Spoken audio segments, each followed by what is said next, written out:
Hello, everyone, and welcome. This is Echo League Season 1, Division A, Really Makes You Think versus Daddy Dave's Daycare. I'm your caster, Moxie. I'm casting this with Wadjet tonight as my co-caster. Hello. And looking forward to some late-night Dota. Yeah, who doesn't love a 10 o'clock start time? I know, right? Especially when you live on East Coast. Looks like we're going to see the Knicks banned out immediately. I'm wondering if they're going to pick up an OD on the side of Really Makes You Think. A meta ban coming out. No Lone Druid will be seen in this game tonight. I would think Invoker is their go-to. That could be it as well, definitely. Nyx is very, very good on roaming over on Invoker and taking him out of the equation. Do you think we see an Ember ban? What do you think? Ember ban, Luna ban, Slardar ban? There's the Ember ban. Yeah. We're gonna see Slardar ban or Luna ban now. Place your bets. Slardar. I think between the two of those, Slardar. Let's see if we predict it correctly or not. No, Lifestealer. Okay. Thanks. Are we gonna see a Drow strat is the next question if they're gonna ban out the Lifestealer there. And the They pick up the Slardar. Yep. Well, I mean, he's still in the pool, and he is very, very good for mid-game, so it makes sense. No Nakes bombs.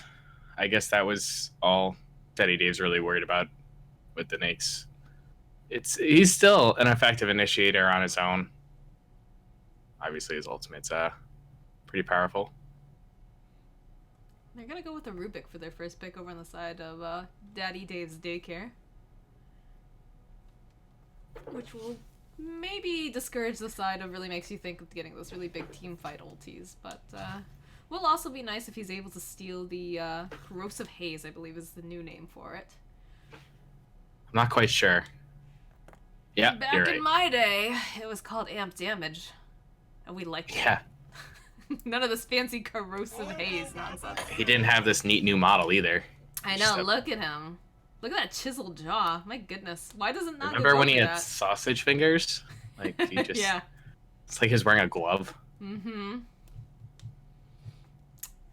They're gonna go with two supports, actually, opening on the side of Daddy Dave's Daycare. Ogre is a really solid support. I like it a lot. But that's not going to give them a lot of wiggle room when they see some of the rest of the draft here. They won't be able to respond with their supports, which is a little risky. Invoker pickup, though. You know, a high armor pickup against the Slardar. It's a safe support. They're not really revealing much either, though. You're right. It kind of limits their flexibility, but they're also not really showing too much.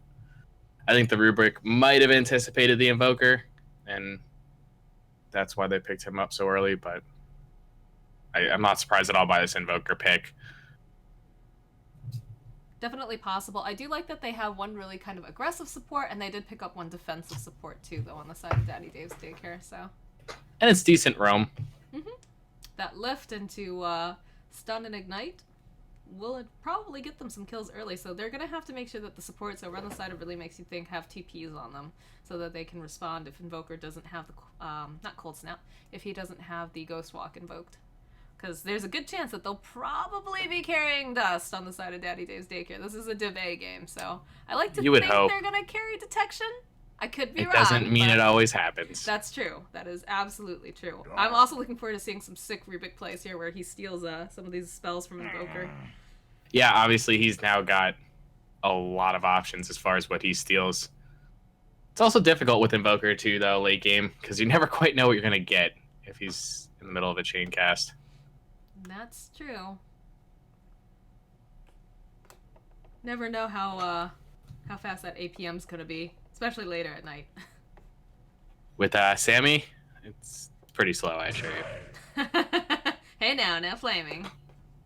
No, his Invoker is good. It's why as soon as I saw that Nyx ban, it's definitely a comfort pick for him too. Yeah. I'll be looking forward to some nice plays and some fancy Sunstrikes. Slack. They open up with a Slark. That's a lot of single target lockdown right now coming out from the side of Daddy Dave's Daycare. A little concerned about that because the team fight coming out from Really Makes You Think Just a little bit better, obviously, because of the spells coming out from Invoker. But, I mean, again, Rubik can steal a lot of those spells as well, so... Bloodlusted Slark can be a very scary thing. I don't know. I don't think they had to pick it now.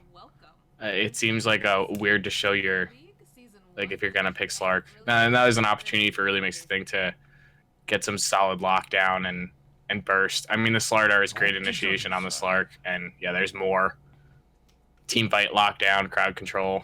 Just really handle the Slark while the Invoker is sitting behind and just casting on him, and he can die. There's no escape. That's definitely got nice setup here with the Slardar Axe combo. I'm wondering what they're gonna pick for a 5 if we're gonna see something like a possibly a Wyvern that goes along really nice with the Axe combo.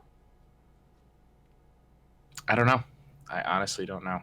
I would like to see maybe the Wyvern pick up here. I'm a big fan of the hero, and when you're playing in a team, it allows for a lot better coordination, and you can do some pretty devastating fights, as well as having pretty nice capability of doing ganks early. Her Arctic Burn is such a good slow, coupled with, you know, if you can land a stun in there, so...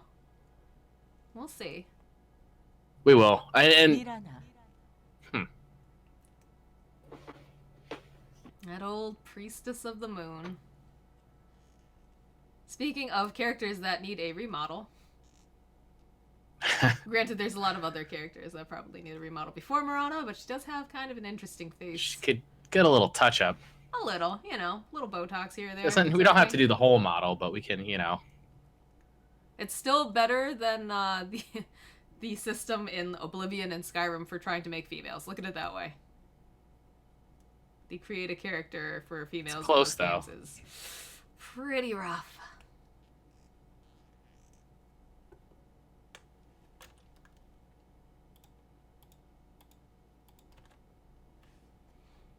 I feel like Mirana, I know she usually goes Ags, and that's a lot of AoE, but the arrow is really single target. The ultimate is good for initiation, so at least they have that tool. Like you said, hopefully people are carrying Dust. Slardar has his ultimate, so it's not really a great disengage.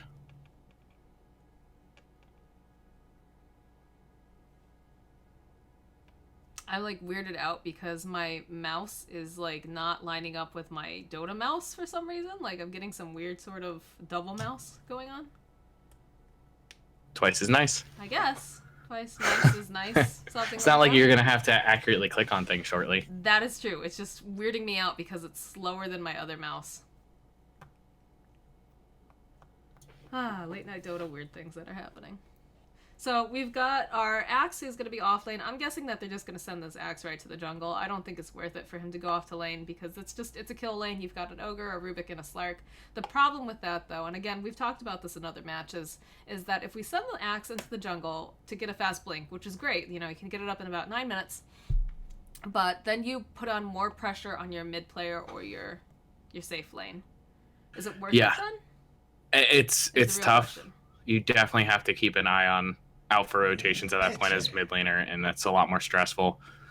But then again, if supports don't show and you have good ward vision, you can clear camps, and now with it taking every 2 minutes, there's no reason why you couldn't put some pressure on lane. It definitely will make Invokers lane a lot harder, and they already, you know, the Nyx ban trying to protect that Invoker. I think that is a concern of theirs.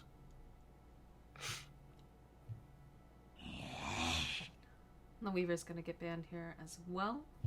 So what do you think would be the perfect core for the side of Really Makes You Think? Oh, except it's got something up his sleeves because he's going to play it. So,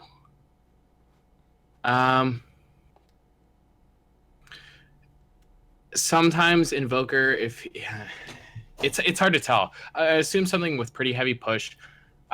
Luna's still in the lineup, which kind of feels a little weird. Like they could grab that, and Alacrity Luna is pretty scary. Great push, and I think it would work well. I'd like to see the Luna. Fair enough. She will have a Dazzle to be able to help her sustain in lane, because her laning phase is a little bit weaker just because she is a little bit on the squishier side. But, you know, having some sort of heal in lane will definitely help that out. Yeah, and they've got the Dazzle rotation now made with the Grave. If Invoker needs a little bit more time to invoke Ghostwalker or something along those lines, or just in general retreat. He's definitely a very defensive support. You know, in my heart, I was like, I know what he wants to play, and I feel like it's pretty decent, but I don't know if they'll pick it. But yep, there's the anti-mage pick. It's true. It is. Yeah, it's Slark pounces, you blink. I mean, the single target that they have is a little scary. If they get the chain off on him, if they get the telekinesis, they gotta get it just right, though, to be able to lock him down. Exactly. Someone's gonna have to build some sort of silence, I think, to lock him down completely, but... Well, and you know, they still have their off lane to pick, so I don't know what to pick here. I feel like a Centaur is still in the pool. That's pretty decent for engaged, disengaged, and they do need someone that's a little bit tankier that's going to be able to run up in front. And right now their initiation is not great. You've got maybe a Marana arrow, you've got Moonlight Shadow, or possibly, you know, Rubik steals something from Invoker to kind of start it, but they do need an initiator, and they can't do something like a Bat Rider. That just won't work for them whatsoever. Timbersaw's already banned out. I don't know. This is a tough one. This is a tough offlane pick. Only thing I can really think of for them. Maybe you just do something like a Seer and just, you know, push the wave and try to force anti-mage off it, slows farm down at the very beginning. Rotate, put pressure on mid. And hopefully you can do something before the X. There's the center. Oh, there you go. Mm-hmm. Yeah, that's what I thought I was going to see here. Really makes you think.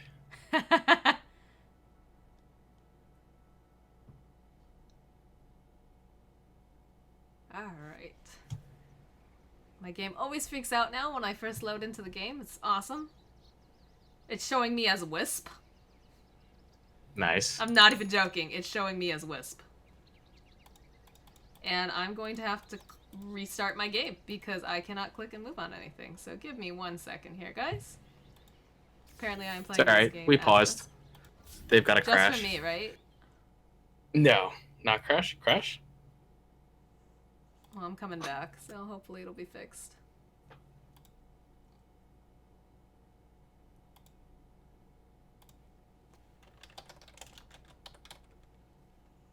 Oh, or I'm pausing.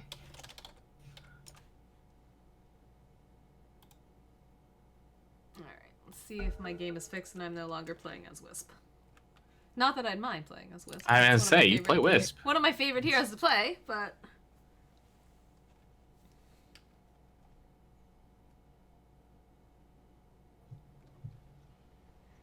Alright, I'm back into the game. A little bit laggy, but not too bad.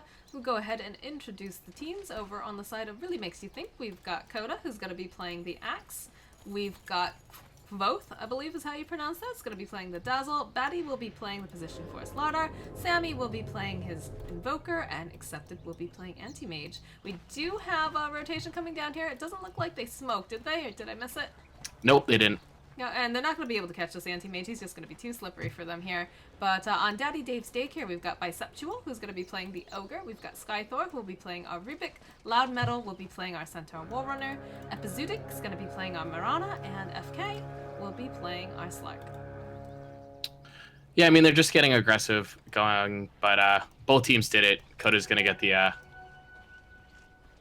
rune as well. So just 2-2 split. Little bit of aggression, but they weren't trying for a pick, really, unless someone was way out of position. The only person that they might have been able to get was the Dazzle, but... If he'd gone to put an aggressive ward, but... He was smart. And it looks like they're going to aggro try here. Although this is going to be a difficult lane for the Slark. Trying to deal with an Axe. I'm not sure if I like this, because...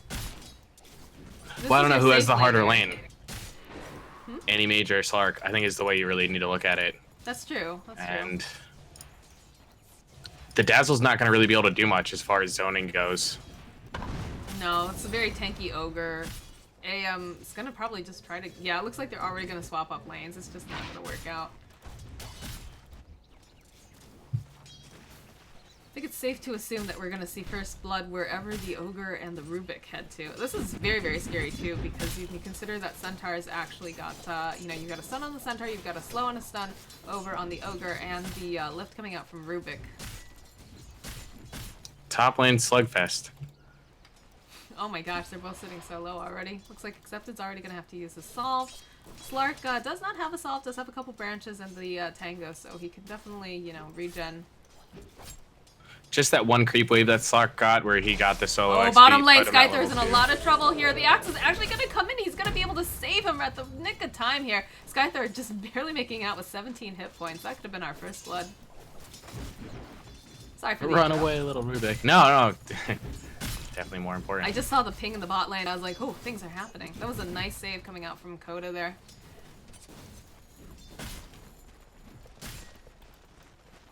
Now Centaur is completely out of mana, which means this lane is significantly less scary for this Axe. In fact, he gets the taunt off and he'll be able to get a spin. It looks like 2 spins.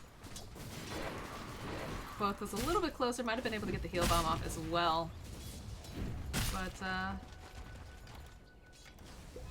we are seeing a rotation coming up here with the Ogre. He's making his way to the top. Gonna try to muscle this anti-mage back a little bit. He has no mana, so I don't know. Okay, he just got enough for Fire Blast. It's not gonna be able to do that much though. And now it's gone. Yep. I do like the couple points in the mana break to really just kind of harass and keep him safer. Still needs to be careful though. In comes the Rubik. He's still gonna be just fine, be able to blink away. And it looks like the Dazzle has already made the rotation top, whereas Centaur and Axe are duking it out here in the bot lane. Mid lane seems to be going pretty well. It's going in favor of Invoker over here. He's sitting at 14 and 5. Mirana throwing out that casual arrow. Just hoping maybe she can land something here, but a little bit behind in CS, 9 and 3. Miss 100% of the arrows you don't throw. That's true. You gotta take the risk, man. You throw arrows, right? That makes sense. Yeah, sure. Very large arrows. Not javelins. Arrows. Maybe it's darts. Do you remember jarts? I feel like most of our viewers won't remember what jarts are because they weren't born yet. Smoke mid. Yeah. It's like the Ogre's gonna pop the smoke immediately. He'll throw out the ignite. The arrow comes in and actually connects. They need a TP right now if they want to save this Invoker. He's trying to run himself out. Last hit coming in will actually come in, and Epizedic will be able to clean up. Axe coming forward. He doesn't have any mana for a call. I think they needed the Dazzle there, honestly. Yeah, that was the time. And he did have a TP on him, so I'm actually really surprised that we didn't see that rotation come out. Yeah, he would have lived. It was like that last right click that came through that got him. And then this is kind of interesting here. We're seeing that the Slardar is actually hanging out now in the bottom lane, getting some of these last hits. It was... I'm confused because I believe this is a position for Slardar. I would have thought you would have seen him rotate more than the Axe here, who should be farming and getting that Blink Dagger. Right, Rubik's haste animation is ridiculous. It's amazing. My favorite though is still Techies with the haste. Techies with the haste, it looks like the wheels are gonna fall off his card, like weep, weep, weep, weep, weep. It's amazing. Anti-Mage having a little bit of a trouble here. He's getting harassed back. In comes the Rubik. Gonna throw him out, but the Slark was not close enough, I don't think. And immediately in comes the Slardar. They'll be able to land a stun. They'll turn back around over here, over onto it. Blink He's gonna forward pay for coming out this. from Accepted. I'm not sure if he's gonna be able to get this last hit here. They're gonna need the Sunstrike, and it comes from Sammy, and it's gonna connect. Meanwhile, Accepted still chasing after his prey, gonna be able to take down the Rubik, and now Biceptual in a lot of trouble here. This Ogre is tanky, but he's just not tanky enough. Doesn't look like they're gonna go for the dive under the tower though, so that is one lucky Ogre. Nothing like escaping with 54 hit points, right? Still, killing the Slark is huge right now. I mean, they started off facing an aggro try, and they're like, you know what, we're just gonna do it ourselves. Turn around, and it's a nice couple kills there. Good punishment of the over aggression of the Ogre Magoo.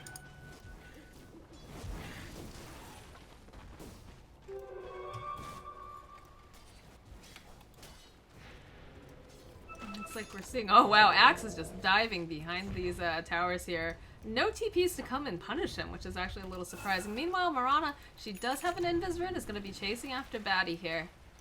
Maybe thinking to get a kill, and already we're seeing the supports rotating over. They want to try to do something here, but Batty must sense that something's up. Immediately bursts himself forwards, is able to steal the arcane rune away from this Mirana, turn it back around, get a butt stomp off there. Cheeky. Typical Batty. It's good awareness, though. Well, she was missing, so definitely... I'm not sure if he was able to see that the supports immediately started to rotate, or if they called it out here in the lane saying, like, oh, they look like they're heading somewhere. They see you, they see you, they see you. Yep. Rana's making a rotation now down to the bot lane. Looks like she wants to punish this Axe. Immediately Centaur gets the stomp off, gets that double edge, and the arrow's gonna... Oh, she canceled out the arrow. Coming forward here is gonna miss it, but the Starfall will be able to clean up the Axe on the bot lane. That host stomp caught the creep wave too, and they just formed this perfect wall. She would have had to thread the needle with the arrow. It was definitely the right choice to save the mana, leap forward, and get the Starfall damage on it. She has 3 points in it. And, use the arrow. Even though she didn't hit it, she still used it to push him back and into nice attack kind of a range. fake out almost. Yeah, it was well played. Smoke getting used over here in the Dire Jungle. Looks like Betting Folk gonna be making their way over to this Ogre. Dazzle, not really the best hero for ganking, but if Batty can land a stomp over on him and get the heal bomb immediately. There's the cold snap, there's the stun. Heal bomb coming in, maybe? Yep, there it is, and the final hit will go over to Sammy on the Invoker. Rotation coming out from Skythor on the Rubik. It's just a little bit too late here. Not much he can do against that combo, honestly, but we'll take advantage of getting some of this lane XP in the meanwhile.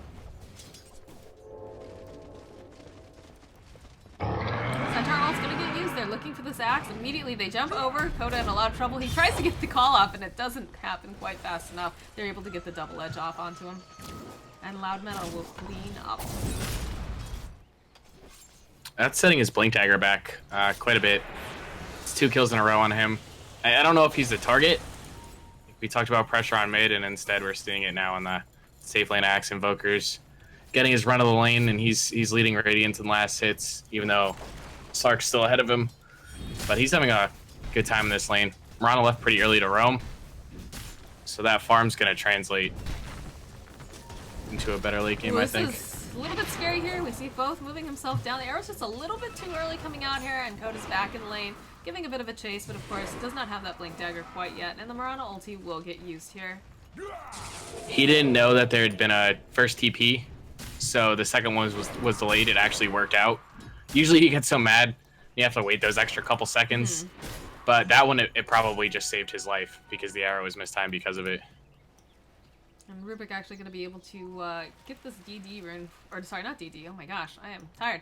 The regen rune and hand it off to Epizudic, so we'll regen quite nicely here.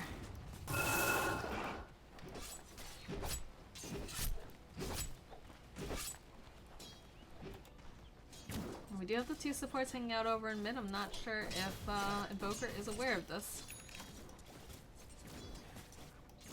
Probably saw the Rubik at this point. Rubik trying to move himself around over here. Looks like he's trying to get in a better position possibly, but he's already wise to it, so... Yeah, he walked right through a ward. So they saw. Oh, the Centaur ultimate gets used for top. Slark's sitting actually very, very low. And he does have his level 7, but he doesn't have quite enough mana to go ahead and pop his ultimate. Yeah, use the mana void. I mean, they're doing exactly what they need to do. The anti-mage is getting a lot of space here for his farm. And honestly, yeah, he's getting a lot out of this offlane. Yeah, they haven't been putting that much pressure on the Invoker either. He's been able to do a lot of farming here. In fact, he picks up his Midas at about 10 minutes. Just pretty decent timing here. Yeah, the 2 highest on the net worth are both on Radiant.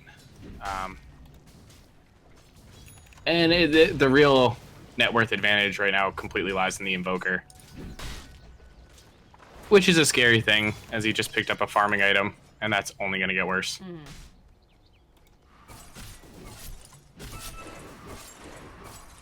I do like the wards that they've got placed over here coming out from the Dire. They've got one behind their tower on the tier 1, and then they've got one over on the eye spot. So nice coverage coming out. They will be able to spot out rotations or AM farming the jungle if they're able to take advantage with the Mirana ulti. They do have some sentry wards being placed too, though, over on the side. It really makes you think. So they should be able to spot out some of these rotations, but kind of interesting warding though, because we just have this one ward really over very aggressive near their bounty rune spot in top, and then they've got that other one down by the shrine. Top was just to protect the anti-mage, and it's about to expire, so he's gone bottom, where they now have another aggressive ward placed that protects his farm there. I think he's had enough of the off lane. He just wants to be able to rotate through the jungle now after he pushes out the creep wave. Eventually he'll take this tier 1.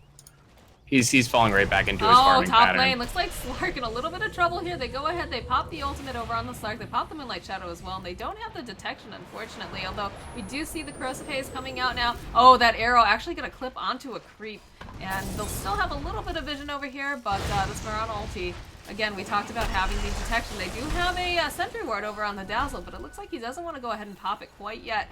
They've got the center ulti coming in. We really need to see that shallow grave get used over here. Both coming around the corner. He's not going to be able to get a cast, and that's going to be a nice kill over on the side. Meanwhile, now, oh, Invoker in a lot of trouble here. He's actually going to get wiped up as well. Where was the Dazzle on that? Looks like there's some pinging coming out over onto Quoth here. And that's 3 heroes on the side. It really makes you think that just got obliterated. Axe oh now no, Coda, he's so close to his Blink Dagger. Don't die. He needs to just go and he can buy out right now. Buy it. Just buy out. Buy it. Just buy out. Just buy it. Nope. Oh, okay. To be fair, when the Dazzle was over near the Roche Pit, it did look like he was trying to get in a position to get the shallow grave off, but the windup was just a little too late for him there. It's a tough place to fight. There's a lot of really narrow areas. They can turn on you pretty quickly. They got split. At that point, I think it should have just been disengaged. Get back, get to the shrine where people can TP you. They were trying to get back. At least the Slardar looked like he was trying to move back.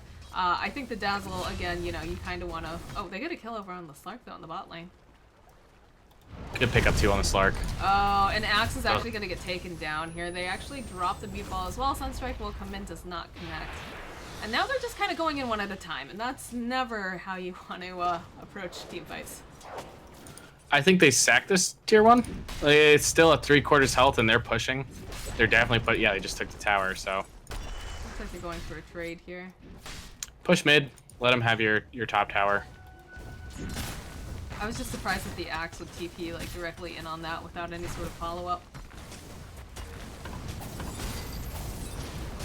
Yeah, Axe is having a tough time. They have a blink on Centaur. Both coming forward. They do reveal that they have the blink on the Centaur though now. So he runs himself away from the Spooky Dazzle.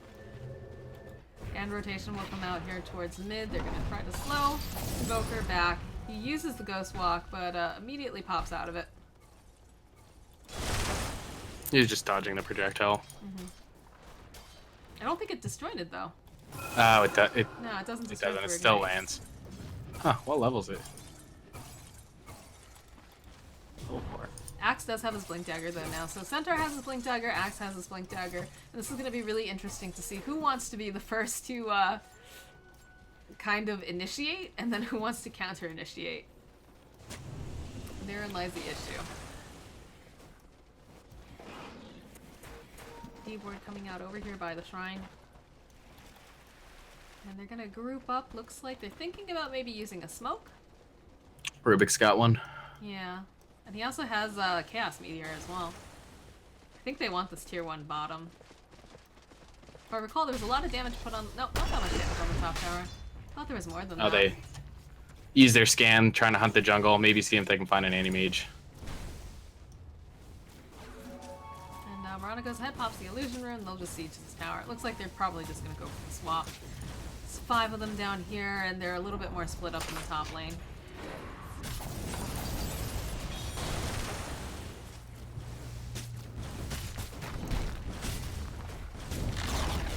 Slark is... Yeah, he should be getting his Shadow Blade being sent out to him, so we should be seeing a lot more detection, more sentry wards coming out from the side. It really makes you think as they take this last tower.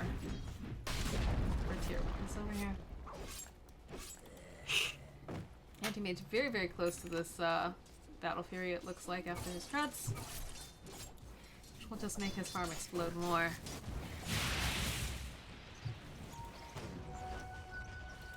Good level 2. He's a little ahead of the Slark there. Rana working on her ags, it looks like. Slark's picked up his Lothars. Yep. I called that out earlier. I was just saying that Sorry. they're probably... Oh no, that's fine. They're definitely going to need to see some more sentries come out here if they're checking his inventory. It looks like they might have been anticipating it, or they might have been anticipating a Mirana ulti, because they do have a sentry ward over here in top where they just were pushing. But it's going to get a lot spookier for this Dazzle now. Looks like he's got quite a few things too in his inventory. A couple sentry wards. Are they grouping for a smoke? What's happening here? He never gets to use the courier, so everything's just sitting in his stash. Yup. Poor old support.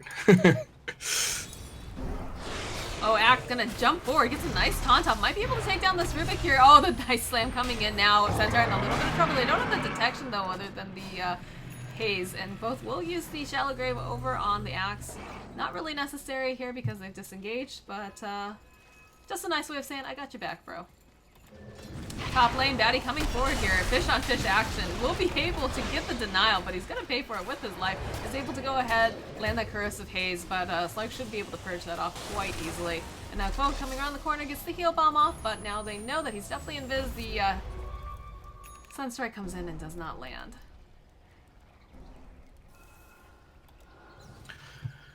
Slark just walks away and heals up. And you know, it's disgusting because he's also picked up his, what is that, 10% life heal that he gets now as well? Or life steal, rather. So as if it wasn't difficult enough to take down a Slark, now he's got that life steal as well. And it's good for his farming. He'll be able to farm a lot more efficiently. Well, not a lot more efficiently, but it definitely helps. And there's the completed Ags now over on the Invoker, as soon as he can get the Courier. These guys are so efficient, they're all fighting for the Courier. And we do have a smoke over here in mid. I don't think they realize that the Mirana and the Centaur are standing nearby.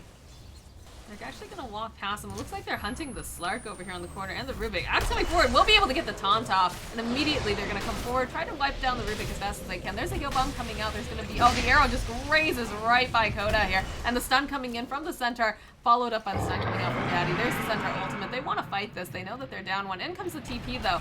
Oh, both in a little bit of trouble here. He does throw out the Shallow Grave. He's just buying himself a little bit of time here. Tries to heal himself up. But he's pretty much a goner at this point. And that's space for Anti-Mage to go ahead and push the top lane. But they already have a creep wave in the top. They're not going to be able to push this tower here. They do have a ward over in the jungle here. They will see that Anti-Mage has just retreated to go right back to farming. Accepted doing what Accepted does best. Yeah, nice job by Dazzle, using all of his spells, making sure. I mean, even landing his ult. Just to keep them busy as long as possible. Yeah, just so AM can... He's got his Battle Fury, just go hit some more creeps. And Sammy gonna come in around the corner, throws out the Chaos Meander, throws out the Deafening Blast, does not connect, and they'll go ahead, they'll use... Oh, but they're actually being able to catch this Ogre here. They'll keep vision on him, and even though he's tanky, it's not gonna be tanky enough. The arrow just a little bit short, actually. Looked like it was gonna clip Batty, but did not actually land. And it looks like the side of Daddy Dave's Daycare gonna back themselves off here. Although they do see this Dazzle. Ooh. FK, he wants it. He wants to get this Dazzle. That's Arrow coming in as well. Will land directly on him. Nice arrow coming out from the Mirana. And hopefully they let him get the last hit here. I felt like that Centaur was really thinking He wanted about it. Mm-hmm. Tornado EMP coming through. Immediately Batty jumps in. We'll be able to initiate. They get the call off as well from Coda. And now Coda, oh, he's in a little bit of trouble. The arrow's going to come in. Deafening Blast flying in as well. And bit of a trade here. I like the Axe Slardar combo, but I think the Slardar's got to go first on the initial target, and then the Axe has to wait for the follow-up and counter engage at that point. This is scary. This is a double damage Slark, and he does see the Invoker here. Yeah. We'll be able to land the pin. He doesn't have the Ghost Walk off. They'll be able to get a kill. And meanwhile, over back inside, Batty gonna have to swim his way away from the side of Daddy Dave's Daycare as they take this tower. This was a nice pick for FK there. Tesla has 5 sentries on him. Well, that answers our question. Will what they carry happens when detection? Yeah. Yes, they will.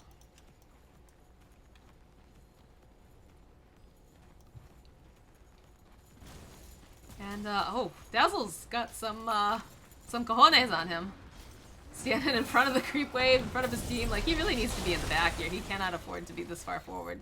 They really need him to not die. I think he's just hoping they try to engage on him and... Maybe. Axe jumping forward here. Gets a nice comp with immediately. Lift coming up. Will they be able to take... Oh, they're able to take down Slark. Looked like he was about to get away into his ultimate, but unfortunately, fortunately for FK, wasn't able to... Yeah, it's that out. lockdown I was talking about where it's scary as a Slark player because they just controlled him. And he disappeared before he could pounce, before he could do anything to create some space, heal up, and re-engage. Well, here's the problem with Daddy Dave's Daycare. Like, you've got a great initiator, right? You've got the Centaur. He's going to be able to blink in. He also has his ultimate for the Stampede. But if he runs in there, he's going to get immediately countered. And you don't have anything to really follow it up. You've got maybe the lift, maybe a stun, but it's pretty scary for him, to be quite honest. He's got to get, like, the stomp of his life. Be able to hold down a bunch of them so they don't immediately jump out. And of course, you know, Axe is playing the way initiators should, making sure that he kind of hangs back. And Batty immediately will go for the bait, the heal bomb coming out, followed by the Axe. There's going to be the Moonlight, and the Slark that was once there gets erased. Great bait, mate. Now the Mirana ulti is up. I'm not sure if they're going to back off. They did not place any sentries here. And now the Mirana, and it's all done. Nice force staff coming out from Bisexual here. Ice wall getting thrown out too in case they try to chase. Look at all the wards getting dropped. Great arrow. I love it. Meanwhile, That's a Axe dead comes axe. forward. That's a beautiful initiation coming out from Centaur. He'll be able to wipe him off. Meanwhile, Invoker trying to pull himself back. Nice stomp coming out from Daddy here. There's the weave getting placed down. Pasudic will be chasing after. It looks like they want to go after the Dazzle, but Loud Metal has his eyes on the prize over on Daddy. Arrow will come in. Rubik will be able to secure the kill with one of his Fade Bolts. And looks like the rest of the team really makes you think we'll be able to escape. But they did lose the Axe and they did lose the Dazzle. AM, meanwhile... Space created, though. Yep, doing what AM does best. Farming, split pushing, playing his own They're game. winning the 4-on-5 fight, but they're not winning it. Like, they need the Invoker there, at the very least. The Axe and the Dazzle are nice, but at the end of the day, it's an Axe and Dazzle. And any mage just pushed the whole wave. He's farming through the jungle. His net worth is up there. He's top of the pack right now. Invoker's number 2, and they didn't do anything to slow down the farm of those two heroes. We are seeing it start to trend towards the side. It really makes you think, though, over in terms of net worth. They're a little bit under 3,000 lead. Same thing goes for the side of experience earn, with the anti-mage being able to do some split pushing. That's almost about 4,000 of a lead as well here currently. And it looks like they're going to go for Roche over here. I'm not sure. Arrow gets thrown out. They do have the Slark standing nearby. I do think Slark probably should be in the pit hitting. Yeah, he's got to be hitting Roche. They're not really doing very much damage. Surprised that no one seems really concerned about this, considering that no one is showing. They do have really nice wards in their jungle. Well, now they know that Roche has been taken, and they have an Invis rune on Mirana as well, so these sentries are really going to be paying for themselves soon, as long as they place them down. And Dazzle looks like he's going to be dead. Oh. There's the sentry, just the last second here. Arrow coming in, it is gonna miss. Nice stun coming out over onto the Slark. They do have the vision, he's got his ultimate up. Oh, but the Axe comes forward. He has that blade mail. He's just gonna be able to rip them apart using their own spells. And dunk coming out over onto the Rubik. There's gonna be the Mirana ulti. They use the dust. They do have a sentry ward placed, and it looks like the rest of the team thinking that they want to move back, but Axe is gonna go right back in. Nice sound coming in. In comes Sammy. Sammy's gonna try to go ahead. Throw that tornado out, gets the EMP off. They're out of mana at this point, and they'll be able to wipe off the Centaur. Meanwhile, Invoker very, very low, trying to run himself away. Oh, Coda coming forward. Nice heal bomb coming out from the Dazzle, and that'll almost be a complete team wipe. Meanwhile, Mirana tries to run herself out. AM just does not care. He's like, I'm just gonna take the wave. I'm gonna go hit things. And Sunstrike coming accepted. You just forget he's in the game. Just suddenly you've lost 3 towers while you're team fighting, and now they're doing the 4-on-5 team fight, and they're not even winning them. And Anti-Mage is just doing his thing. And now he's in their base. I don't think Rubik wants to go anywhere near this. Rubik comes forward, he steals Blink. Manta gets deployed. And Accept is just happy, I think, with sieging with his illusions for now. There are no real rush here. Yeah, they definitely have the late game. You have an anti-mage, they have a Slark, but the Slark's been kept down pretty nicely. He's sitting lower in net worth.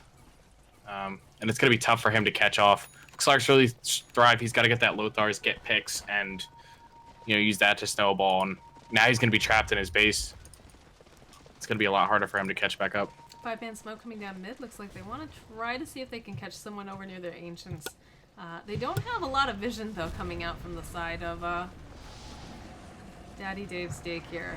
Just a little bit scary to go into without the vision.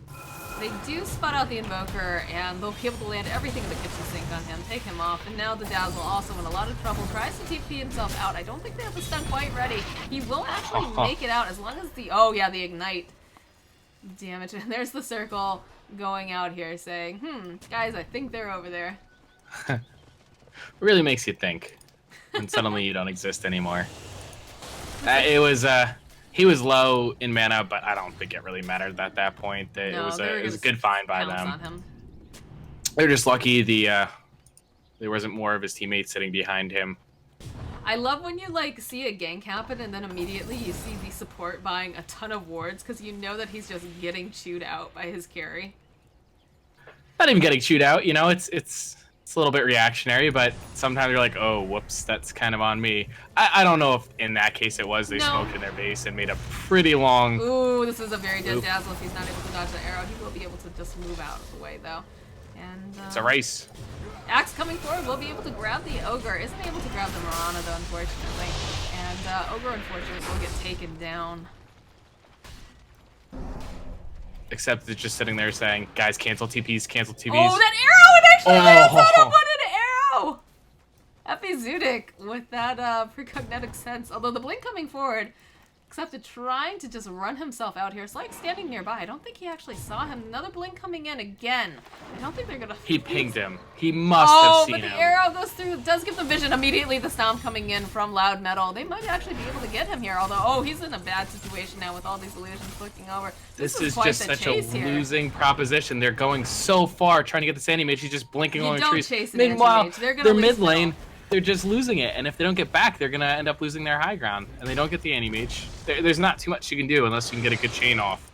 That was not that initial arrow was probably their best opportunity, but the rest of the team wasn't there to back them up. That space created by chasing an anti-mage.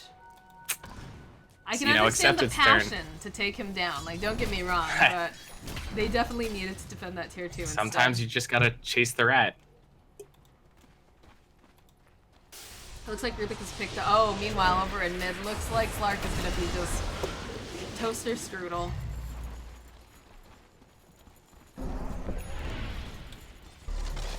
Again, a Slark pinned in his base. He's not a good farmer. I mean, the Rubik has a Blink Dagger now, which means might see some other nice spells getting stolen, but... Ooh, and they accidentally hit their shrine. Immediately in comes the Mirana. They're going to be able to throw the Anti-Mage up into the air. Maybe possibly getting killed. They use the Glimmer Cape over on him. He's got the Shallow Grave over on him as well. Axe going to come in, try to do some sort of counter initiation. They know that the center ultimate's down. There's going to be the Blink forward. And Axe standing right nearby. He's got that Shadow Amulet on him. That is awesome. Thinking about coming He's back just waiting. This Rubik, oh my gosh. Skythor. I'm so nervous. I wish he did it on the Rubik right there. He had the creep wave. I mean, he probably would have died, but that was so cheeky. That's pretty awesome. I did like this pickup on the Axe, though. It's gonna make sure that they're carrying a lot of sentries and dust as well once they know that that's coming in. And Invoker might be a little too greedy here. Immediately, he's gonna get jumped on. There's gonna be the Shower Grace. They go ahead, they use the Glimmer Cloak on him. Try to run him out, but looks like they're still going to be able to get the kill. And, yeah, nope. Daddy now is going to get taken down for that as well. Oh, Sammy. I think sometimes it's just a reaction. It's just his reflexes. But hopefully we won't see any more of that, because they're not supposed to be doing that. Especially because it could cost them the game. It was a good catch. The Mirana threw the arrow, and Sammy goes, well, I'm just going to kill you now. And not realizing that Murata's team is charging up behind her. Way Slark's too and greedy. Viz. Way too Yeah, greedy to it still be was there, it was especially with definitely your team already disengaged at that point. Dodge the arrow, get into Ghost Walk, and wait for your blink, or blink if you possibly can. They definitely the see Ghost Walk. Accepted just rolling around their map though, and again, this is becoming a game of chase the anti-mage, which is not how they should be playing this. They had the opportunity to go bottom, take tier 2. I think that would have been the smarter choice there, instead of going back and chasing this AM. Especially with the Invoker down. Yeah, they need to pick a lane, push, try to force a fight. It's just tough because what are you going to end up sacrificing? Oh, nope, Shadowblade over on the Axe. He's looking. He's trying to get in the right position here. They do spot him out. I wonder if that sentry is... Oh, it's right on the cusp. That actually might see it. But they need the vision, the high ground vision. So right now they don't know it's there. Yeah. Might lull them into a false... Oh, they know they do have the Obs Ward over there that picks it up. So they see it.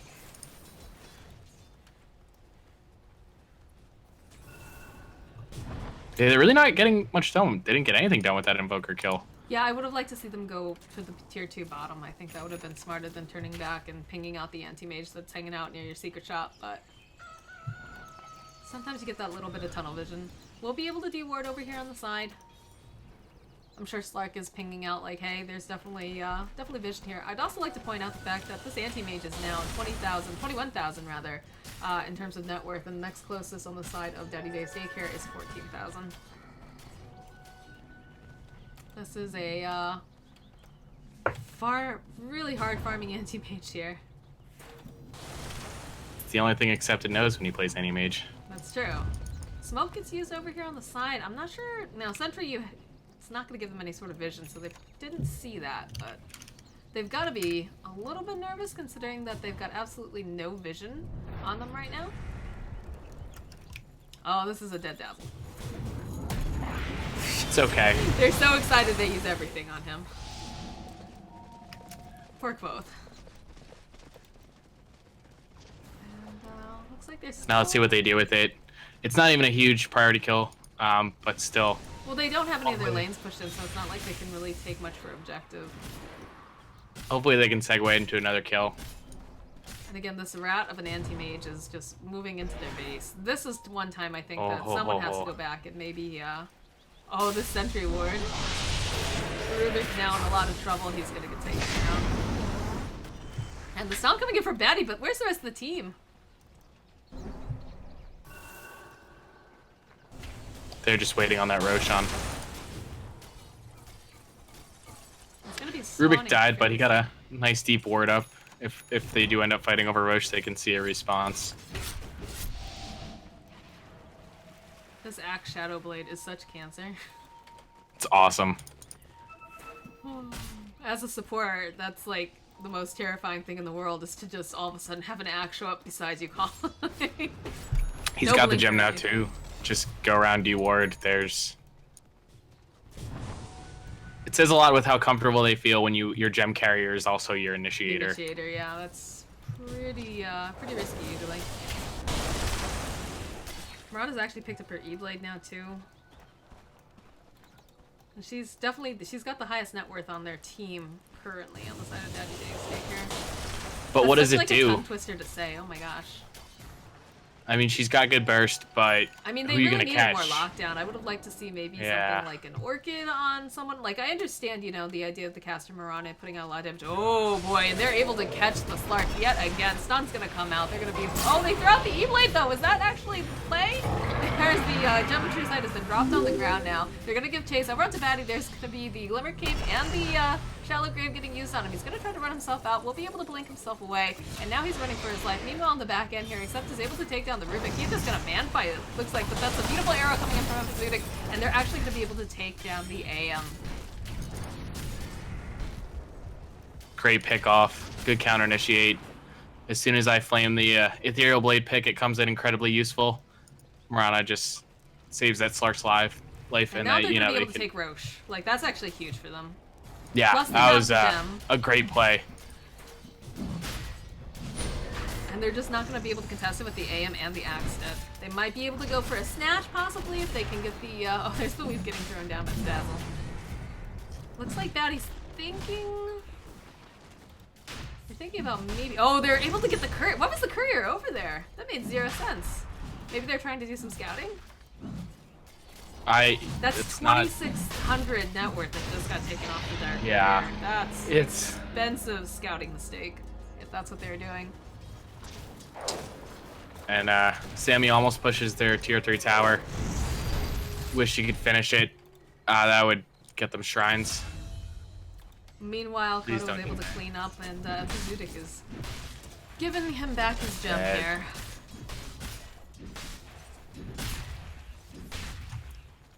I think as the Mirana, you just put the gem away.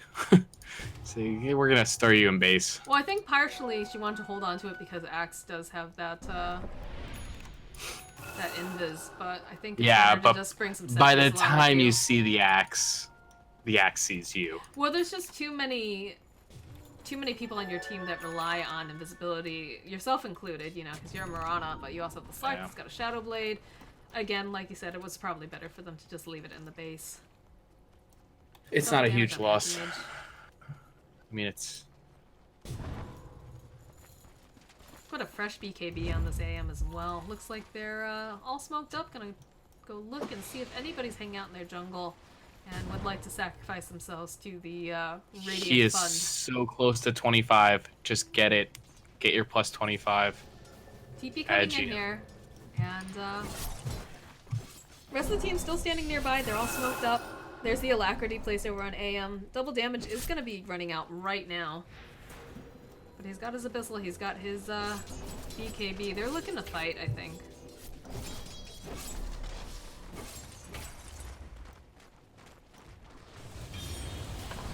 This is actually pretty ridiculous when you consider the fact that Slark has himself an Aegis.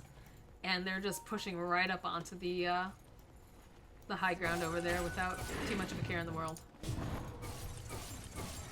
Yeah, they're not really worried about having to kill him twice. I mean, Slark, the worst that's going to happen is he's going to be able to get away. As long as they don't overcommit on him and he slips through and they save some spells to deal with any crowd control they have to do, then killing him twice is not a problem.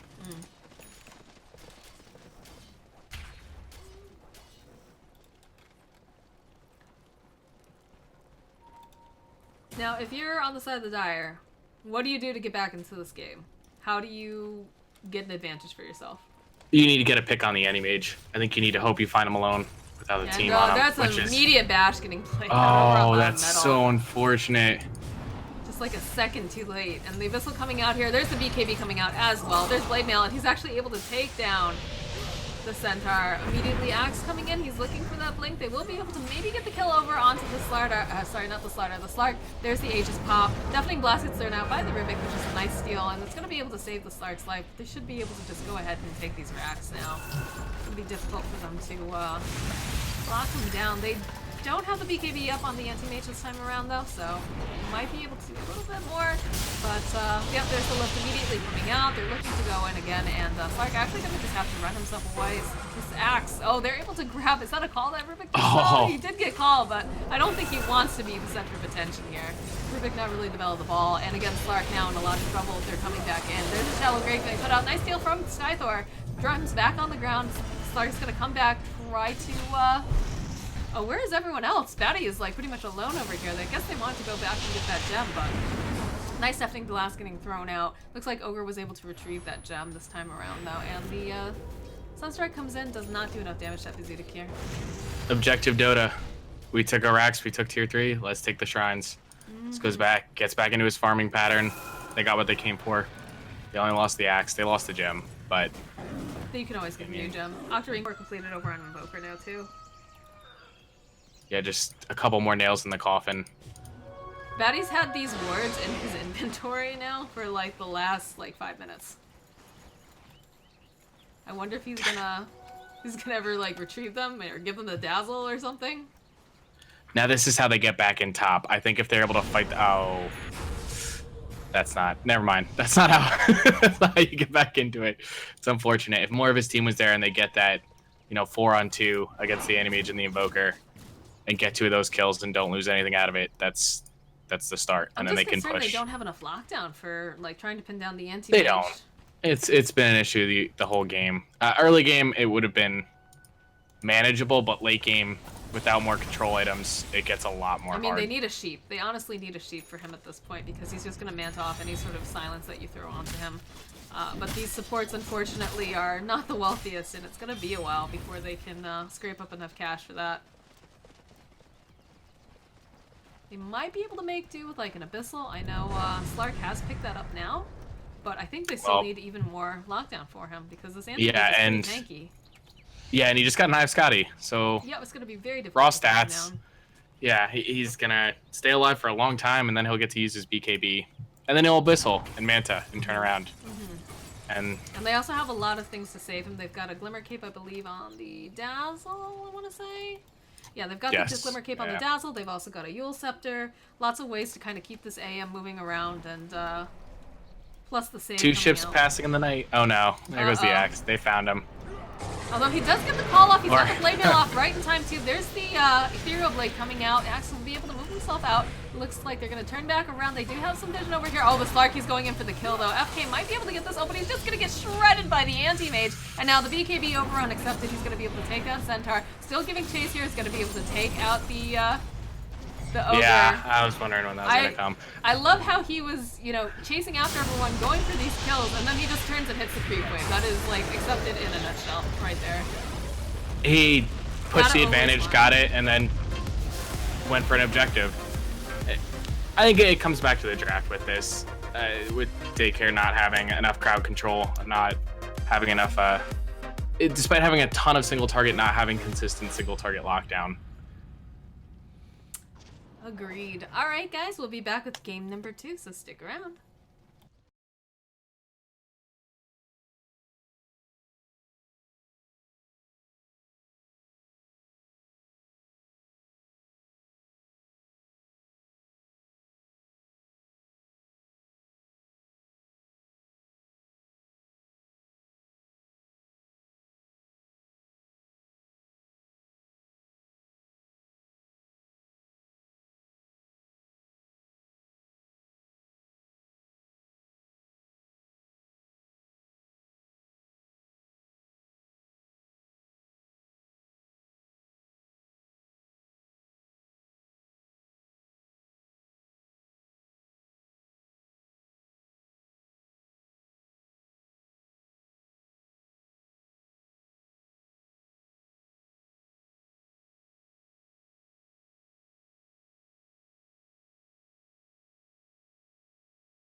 Alright guys, after a bit of a delay, we're back with game number 2 of Echo League Division A, Really Makes You Think versus Daddy Dave's Daycare. Your caster again, Moxie, joined with Wadjet, and we actually have Grep V, who's going to be doing some stats for us today. So, moving onwards here. Ember Spirit's going to get banned out on the side of Triple D's. I'm not sure they're going to allow the anti-mage in again, although I think if they do suspect that's going to be a thing, they're going to be able to draft a little bit more responsive to that particular hero. It's a choice they're going to have to make. Do they get to, do they think that was the linchpin in the Really Makes You Think draft? Which I don't think it was. They're going to, they're going to find some way to manipulate your draft. As we said, when they were going through the draft, they showed a lot with their 2 supports, which really makes you think, plan their draft going forward as far as what their core was going to be and how they were going to handle the situation. And so I really want to see if Daddy Dave's Daycare it's quite a mouthful. It's more anyway. The Triple D. We'll go there. Yeah, so I've been calling them when the. If they want to show as much in their draft this time, if they've got something else up their sleeve that they can come out with. Center going to get banned this time around, and then the starter will actually get picked up on Triple D's side. Saw Baddie doing a lot of work on that hero in the last game. Definitely makes sense that they wanted to pick it up because it's still in the pool. Yeah, he played a great Slardar. There were a ton of double crushes, triple crushes. And it was a great pickup against the Invis on Daddy Dave on the Triple D team. I'm sorry. That's going to happen like 3 more times. I swear I'll figure it out.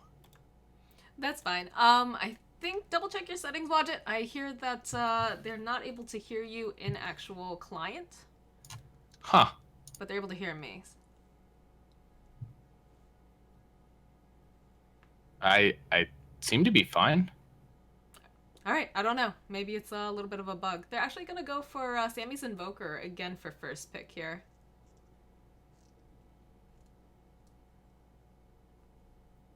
That's a very big, bold move, considering that they still have a lot of heroes that can cause some problems for him. They pick up the Ogre, though, as a really nice... I'm guessing that's going to be probably either an Ogre 4 or 5 here. Just being able to add that extra buff, nice solid stun, and of course is quite tanky. Again, the answer to the Slardar as far as the 4 or 5 spot support. So they're picking their supports reactively. The Invoker first pick is bold.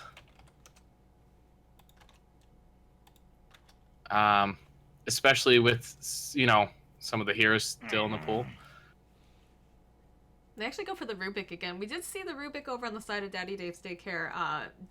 He did grab a couple really nice spells, was able to project them back. I saw a couple nice Shallow Graves that came out, some nice Deafening Blasts as well, and they actually will respect the AM and ban him out here. They don't want to see him. I mean, it's definitely the right ban as far as... you might as well. He's good on it. You're going to force him to something else. Except it has a decent hero pool as far as cores are concerned, in that he has enough. He's got quite a few heroes that he can play that he does really well with. Any mage is his favorite, though, so it's not surprising he had such a great game on it. And the Sark will actually get banned this time around. Interesting that they decide to ban him out here. Because he was very close to becoming a problem. I didn't feel like that was happening at all, though, honestly.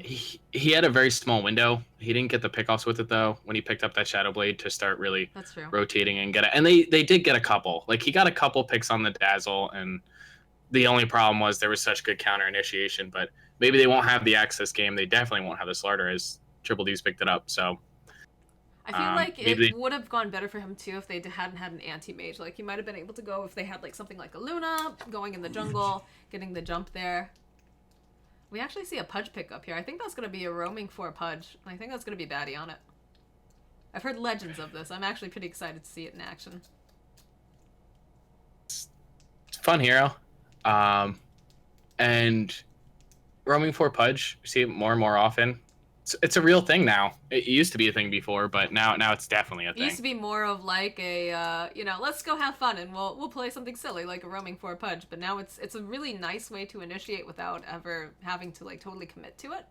Because if you miss a hook, you just reset. Not a big deal. It's also going to give them a lot more beef, so to speak, over on the side. It really makes you think in order to kind of deal with the Slardar a little bit. Granted, that minus armor's still gonna hurt, but having heroes that are less flimsy than, like, you know, say a Crystal Maiden or something like that will definitely help them out on the side. It really makes you think.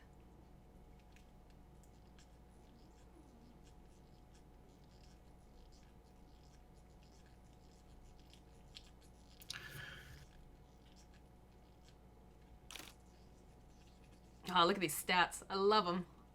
Thanks, Grupp.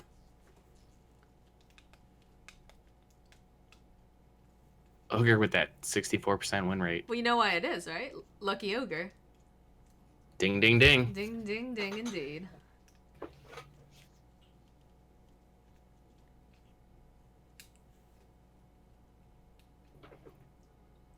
Daddy Dave's taking their time here, trying to decide what they want to put in.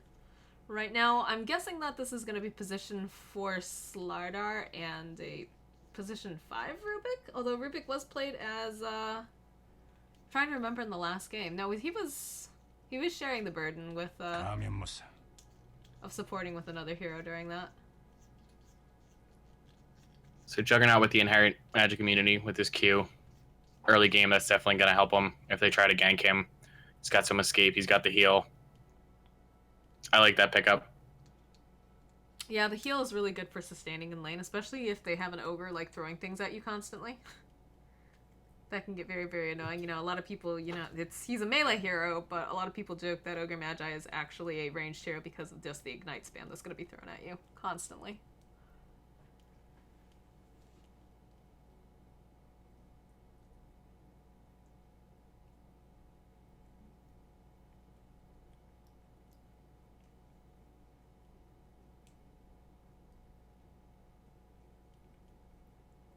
So we've got our 2 supports, we've got our mid, and we just need a core and an off lane for the side of Really Makes You Think here. We did see a lot happen with the Axe. The side of Really Makes You Think. It's actually been respect banned here, so we won't see that again. Definitely won't be seeing the Centaur. I'm trying to think what else would be really good in the off lane. I mean, they could potentially go for something like a Clockwork. Granted, they have the lift, though, on the Rubik, so they'd have to be careful that they're going to go with the Beastmaster, though, here instead. That'll give them some nice pushing potential, nice team fight as well. Hawk is good scout for Pudge, you know.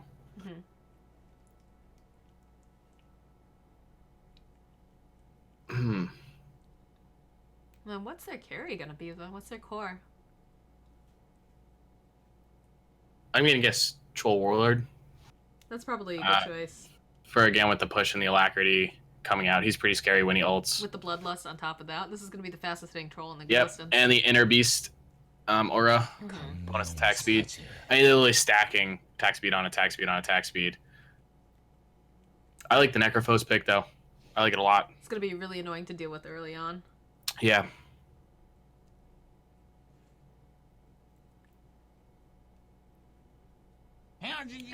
Timbersaw gets banned out here. I think they have enough to deal with the Timbersaw if they did pick it up on the side of Daddy Days, but he is a very strong hero and definitely wins his laning phase, so... I was concerned about the Timbersaw too. I'm glad they chose to ban that. I mean, the Invoker with the EMP is obviously a nice counter, but you just want to, rather safe than sorry. You've got the 2 strength heroes on your team, and they picked up Necrophos, so just get him out of the pool. And the Luna's going to get banned out here. That's actually a pretty good call coming out for the side of Daddy Dave's Daycare, just because of the fact that it does look like they want to do some pretty serious pushing. Alacrity, again, Inner Beast, like you said, and the Bloodlust would make for a machine gun Luna. But I do think they might be headed towards the troll, like you were saying. Yeah, it's definitely, just knowing accepted, he's played a lot more troll than he has Luna. I know he plays the hero, but it's not one of his preferred ones. So what do we see now on Daddy Dave's Daycare? Are we going to see... Is this going to be a position 4 slider? Is it going to be a position 3? It's a 4. I hope it's a 4 because he doesn't get too much more out of being a 3 than he does a 4. I don't think he's going to secure any farm, really. So leave him at the 4. Put the Rubik at the 5. Necros mid, you got your Jugger core. So what's your offlane gonna They be? could use a little bit more physical damage, and there's the Legion Commander.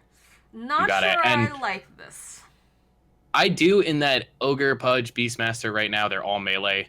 So you can get your Q off. It's going to get you the bonus move speed. Good lockdown for the Invoker. If she can get an early blink, she can pick the Invoker pretty easily. It's her only target for early game duels, I kind of feel like right now, unless Necro has already gotten somebody down. I'm actually for Lycan. I like this Okay. as well. It's a whole menagerie of heroes that are going to be able to push. Yeah.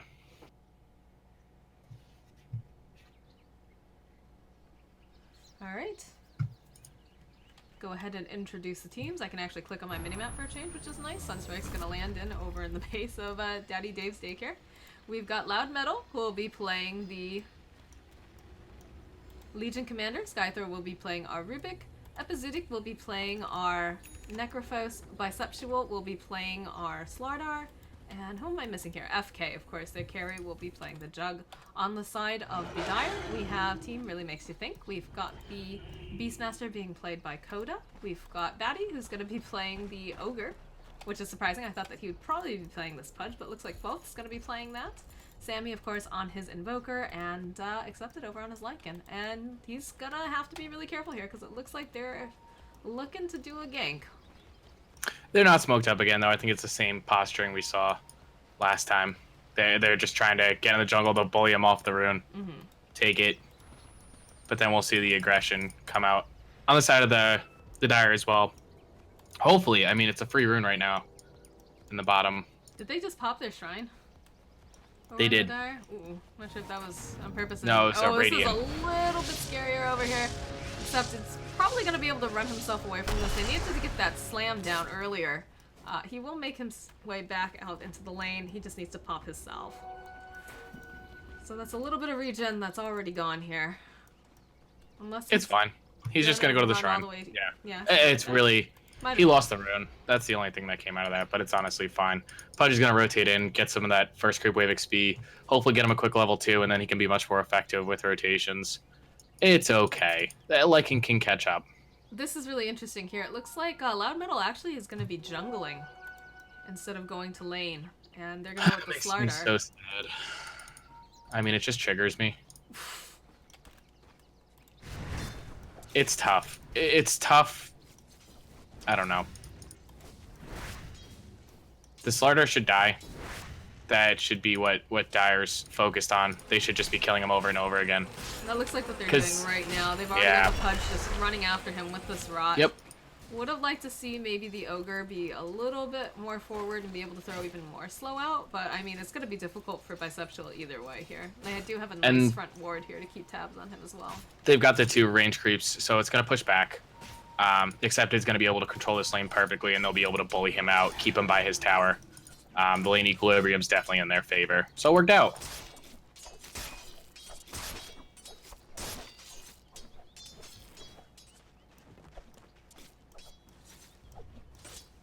I'm interested to see this mid matchup.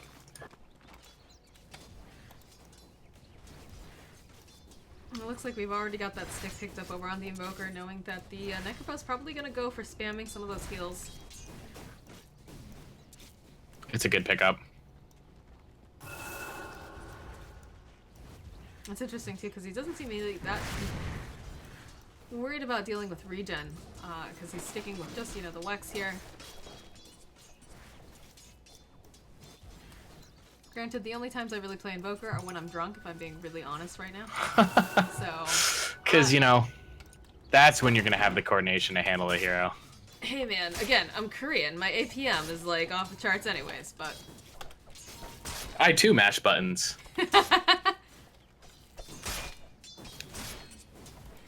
And, we actually see Coda go ahead and he just denies his board here from Skythor. A little bit of rotation coming here over in mid. It looks like Epizootic, maybe he's wise to this. Doesn't look like he knows. No, he was just getting his bottle. He doesn't see it. And the wave's pushing. This could be their opportunity. They need to get just. I wonder if they're gonna dive. They pinged him out. They saw him. And Legion now is gonna have to run herself back. She's actually. She's full health. There's no kill there. But they're bullying her out of the jungle. Well, that is the issue when you do run a jungler, is that generally in games where you have teams playing together, you're gonna get bullied out of your area. Yeah, and except it's already got a level advantage on this slot. This creep wave pushing the tower might help him catch up a little bit, but he's level 4. Slaughter's gonna get level 3, probably level 3.25, 3.5 by the time this wave is over. A little spooky here in the bot lane. They're moving the Hawk around, trying to get that vision for the hook here for Quoth. This is awesome, though. I love how they, mid doesn't go so well. They bully her out of the jungle. They're seen, but they're still causing problems.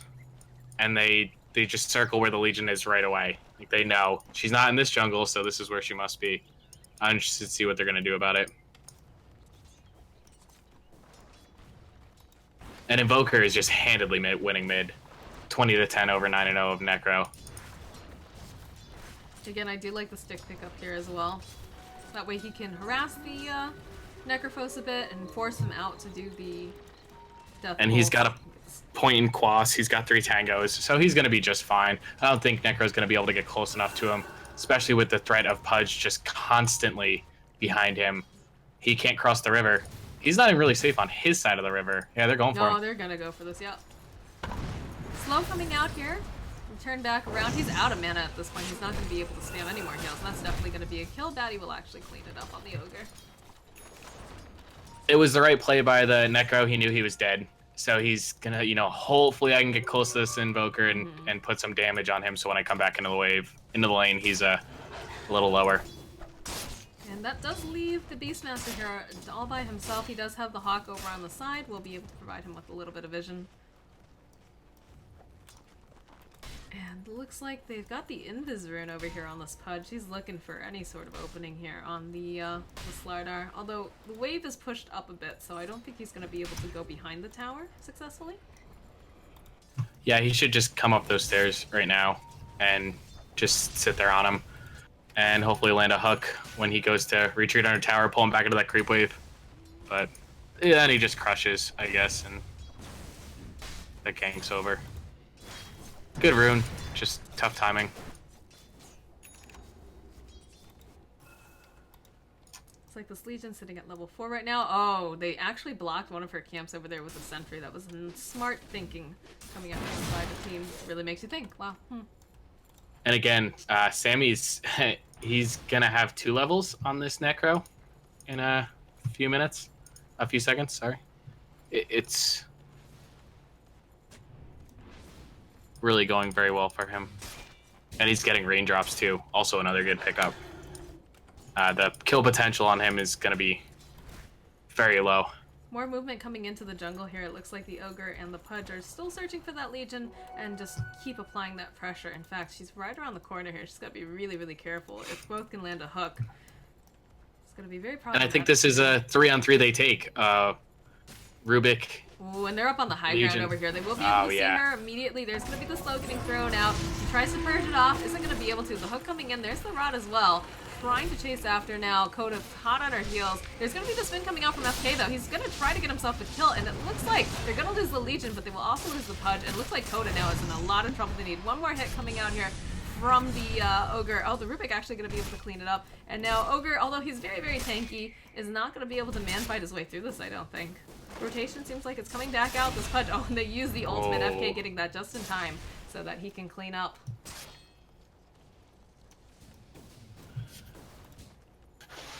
It's tougher first kill than I think they realized. Honestly, than I realized. Commander kind of pulled them under the tower where Rubik and Juggernaut were just waiting. They had some protection there at that point. And well, I think maybe I was wrong. They got very, very lucky with FK picking up his 6 when he did.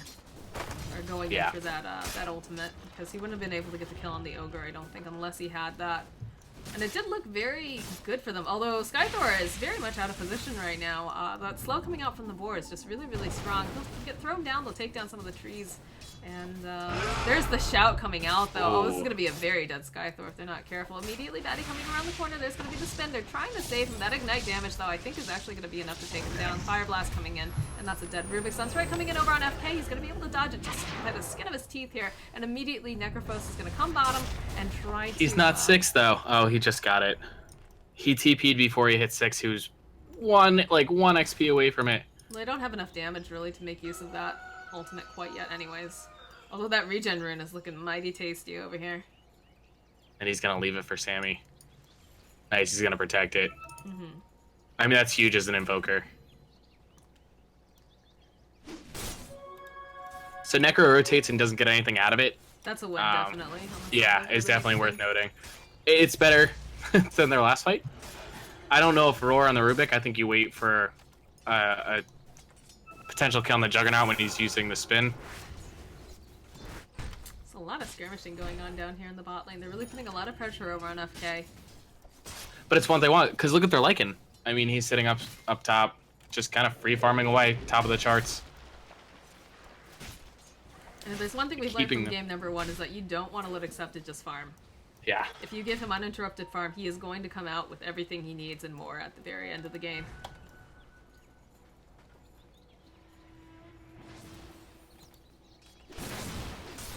Legion's still hard at work over here. She does have her level 6. Would like to see her maybe pick up a smoke and do a rotation with some of these supports here. Especially when you see just how absolutely mobile the really makes you think team has been. They've just been constantly all over the map, putting down pressure, making space for Accepted and Sammy here.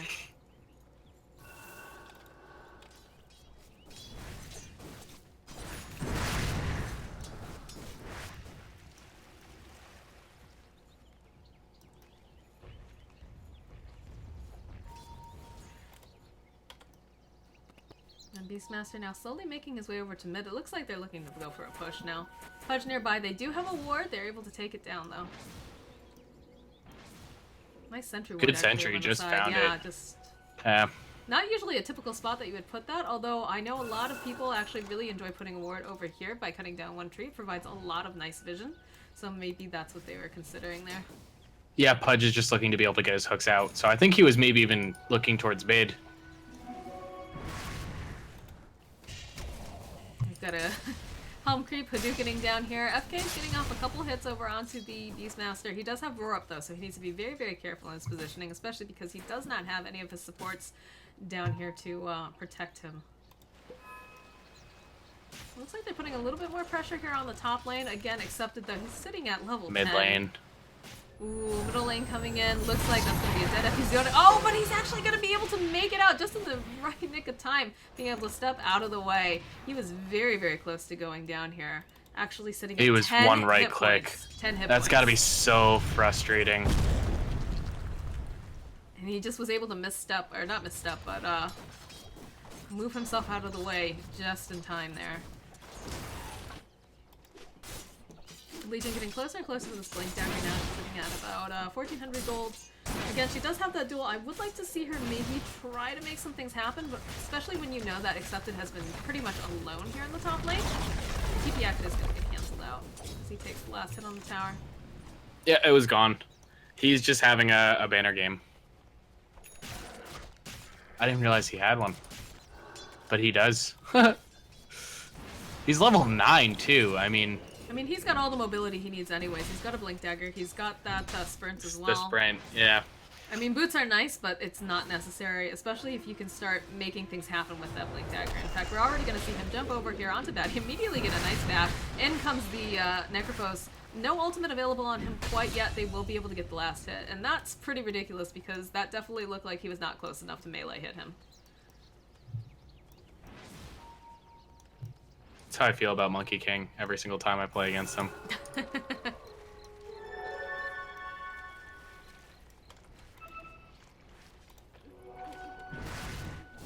And they're just not doing anything about this Lycan. And that's going to come back, I think, to bite them in the butt. Yeah, because he can do what he did last game a lot earlier.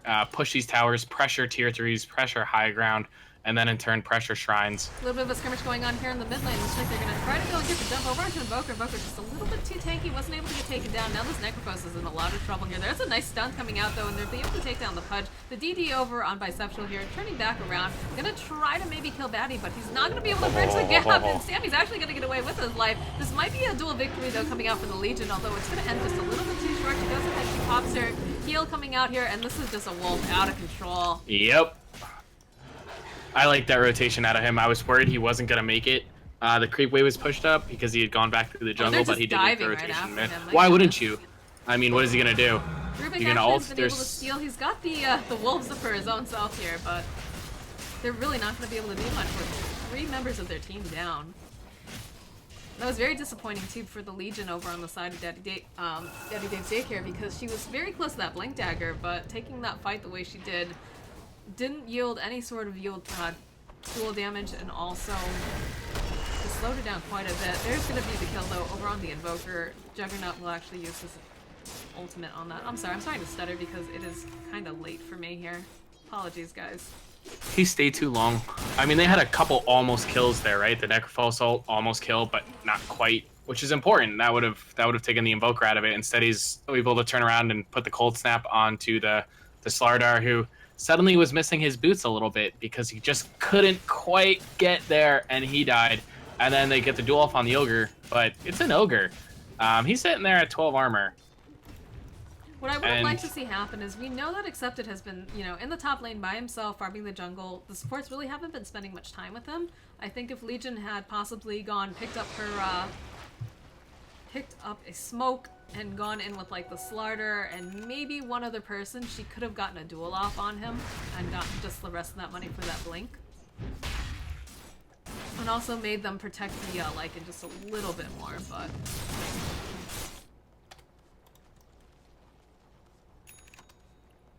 Clearly that didn't happen that way. Juggernaut has finished his Diffusal Blade now. It looks like he's going to be able to... Oh, this Pudge coming right up over here. We'll spot that the Jug has gotten an Invis rune.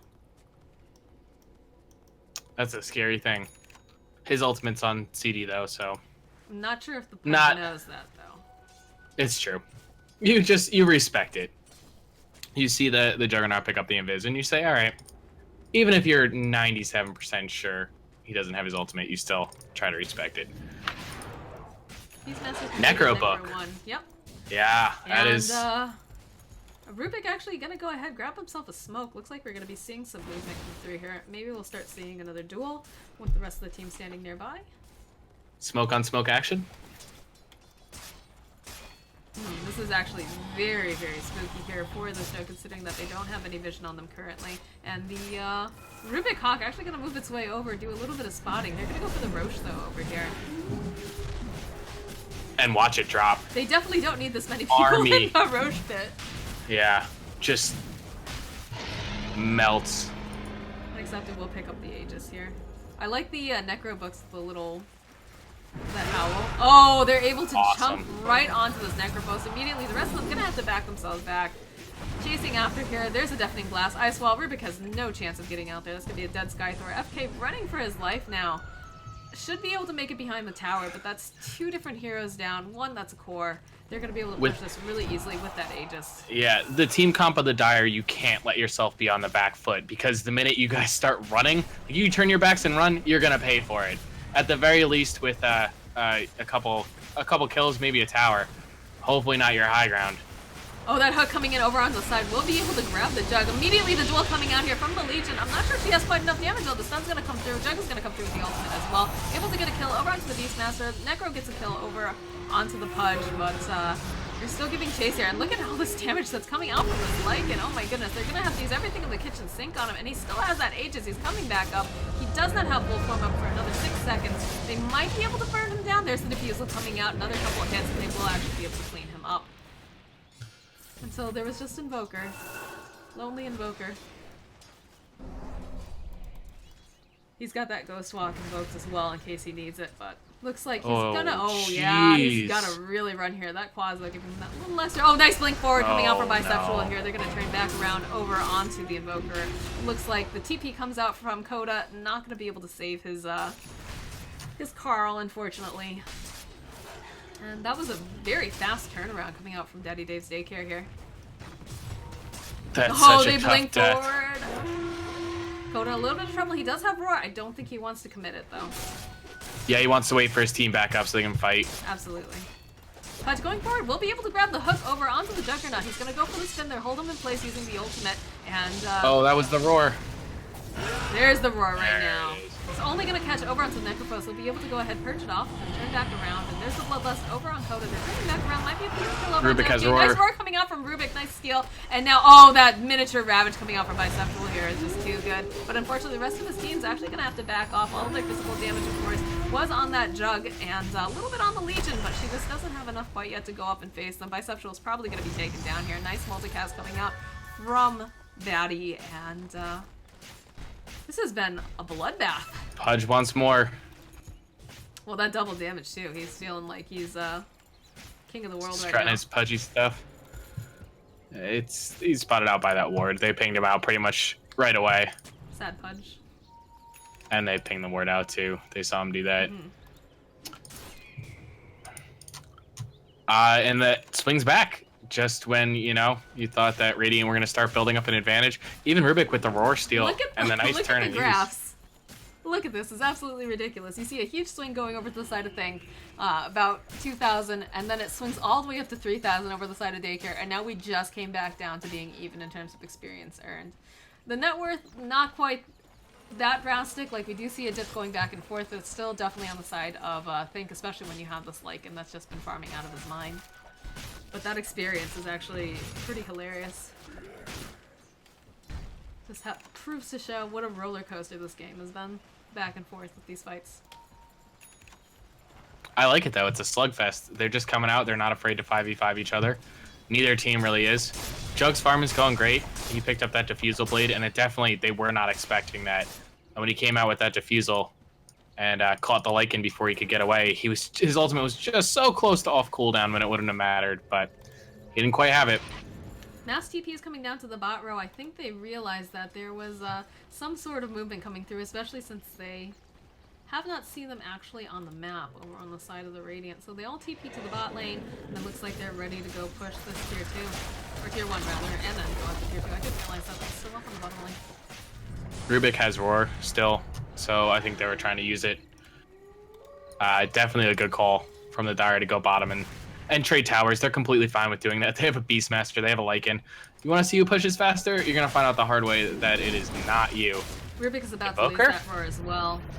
TP coming back in here. Looks like Necropos is TP'd out, but now Invoker in a little bit of trouble. He's going to try to buy his team some time. He goes ahead, he uses, but they're going to be able to take him down. Meanwhile, tier 2 has actually fallen, and we're seeing this massive army of just wolves and necro books and all sorts of wonderful things.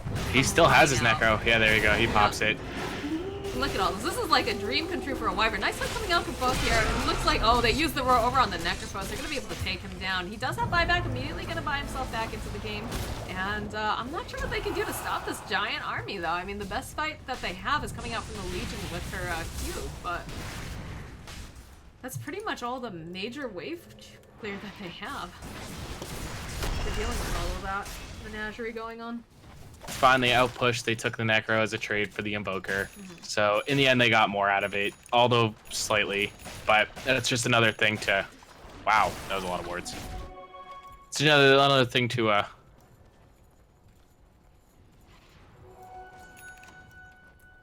there's a pause. Keep them on their heels.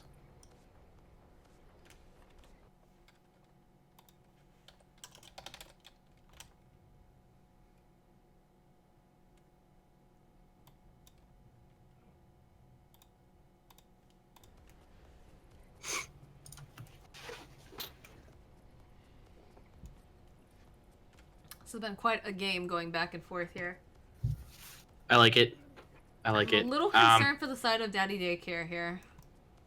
Yeah, I feel like this is the beginning of them losing map control. Fights like that. It was really unfortunate that the Dire TP'd out when they did. If that smoke gank had landed, like even if they had caught them when they were TPing, they'd just come around that corner a couple seconds sooner. It would have been a very bad team fight for the Dire. And maybe they would have lost a tier 1 bottom. But instead, they try to go push on push, and you're pushing against a Lycan Necro. Lycan Beastmaster Necro. It's just... Even Invoker not there with Alacrity. Imagine if that Lycan had Alacrity on him when they were pushing.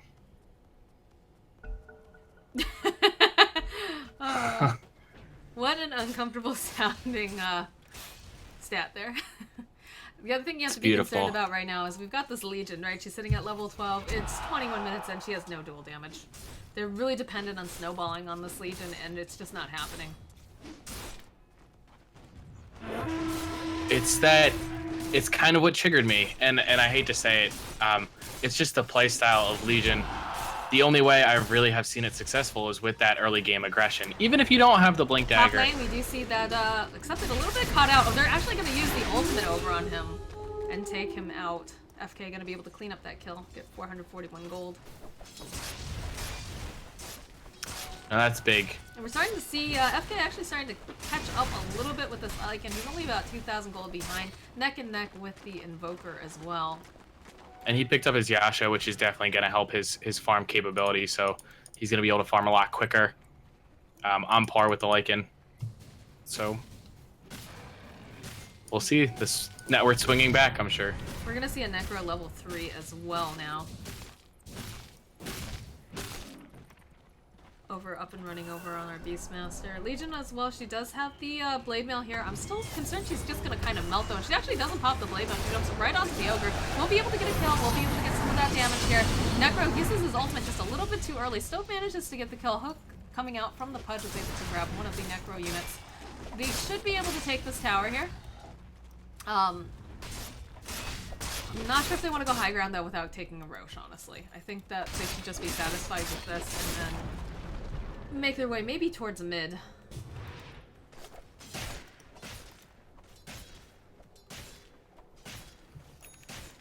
Tough two picks. The Beastmaster is the bigger loss of the two. And they even up the tower right there, taking the tier 2 top lane. Good overall. Legion got some dual damage.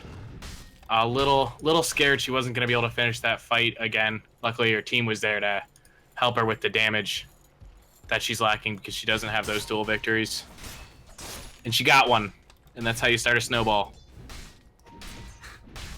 Or, you know, rolling up snow to literally make a snowball. But I understand what you meant. Hey. It's late. I'm making bad jokes. Help me.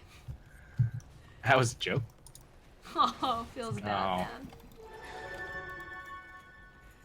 Looks like Invoker's going to be really close to a blink now, which will help him even more with his positioning. They're able to go ahead and de-ward over in the jungle here. Pudge working on that Force Staff. He's getting really close, just needs that Ring of Regen. Just a little bit more gold.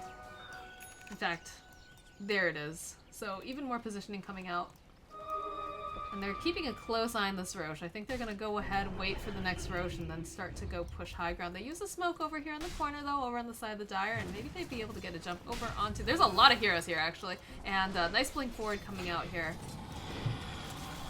from the Slardar. It's almost like he knows. There's the Tornado coming in with the EMPO, but the duel coming out from the Legion, there's going to be able to be the Roar, though. It's going to be able to save him. And then immediately, oh, there goes our Rubik. The Ghost Shroud's going to have to get used, and they just do not care about this Legion with the Blade Mail, like I was saying. It's going to be a kill over onto the Necrophos, and meanwhile in the back end here, Bisexual is going to get taken down as well, until only one that's standing is Jug. That's definitely looking like this is going to be a... Okay, that's 3 buybacks. Buyback. Yeah. I don't think they want to do this now. I think they back all the way for Roche. They take that. I mean, I would have bought back one at a time just to see if they kept pushing. Sammy did a great job there, blinking forward and landing a spell combo. It was just onto one hero, but it just immediately, the Radiant just jumped them and went after him. He took so much. He tanked so much. Oh, they're going to pick over here on the side. They have to call. They're going to be able to get a duel, and that's a little bit more damage over on Legion, sitting at 28. But in the meanwhile, they lose their tier 2 top. It's a Pudge for a tower. I mean, Legion's got to be feeling pretty good about getting just a little bit more of that dual damage, but they really need these towers to secure their jungle up for farming. It's already hard enough when you've got a Beastmaster, you know, you've got a lot of vision everywhere, and with those Necro books, he's going to be able to reward you as well. We've seen some interesting chases coming out from Daddy Dave's Daycare as well, though, such as the chasing after the AM in Game 1. I think maybe they get a little bit of tunnel vision, possibly. They do have Roche up and running. This is a very scary predicament for them, though. I don't know if they want to fight this, especially considering that they didn't smoke into Roche. And they're kind of behind right now. Ags Invoker, full mana, full HP. I don't think the Roche Pit is where your team wants to be.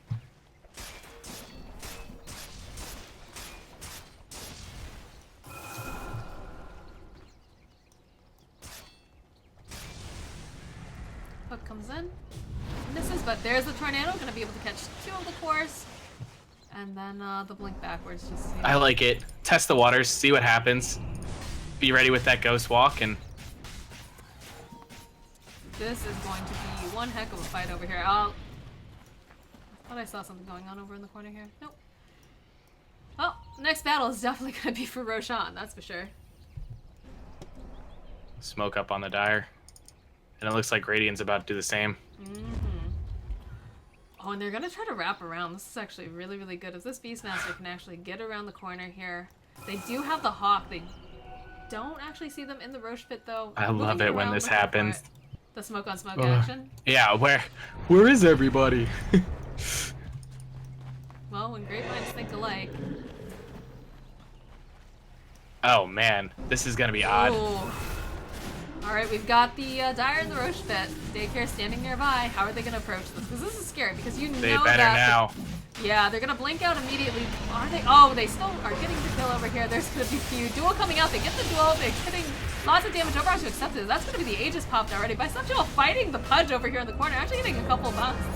And now we're gonna lose Batty. Accepted is the only one left. They don't really have the lockdown anymore. He's gonna be able to just run away, I think. Buyback coming out from the Ogre. I don't think that's the way they wanted that to go at all. And they're gonna reinitiate?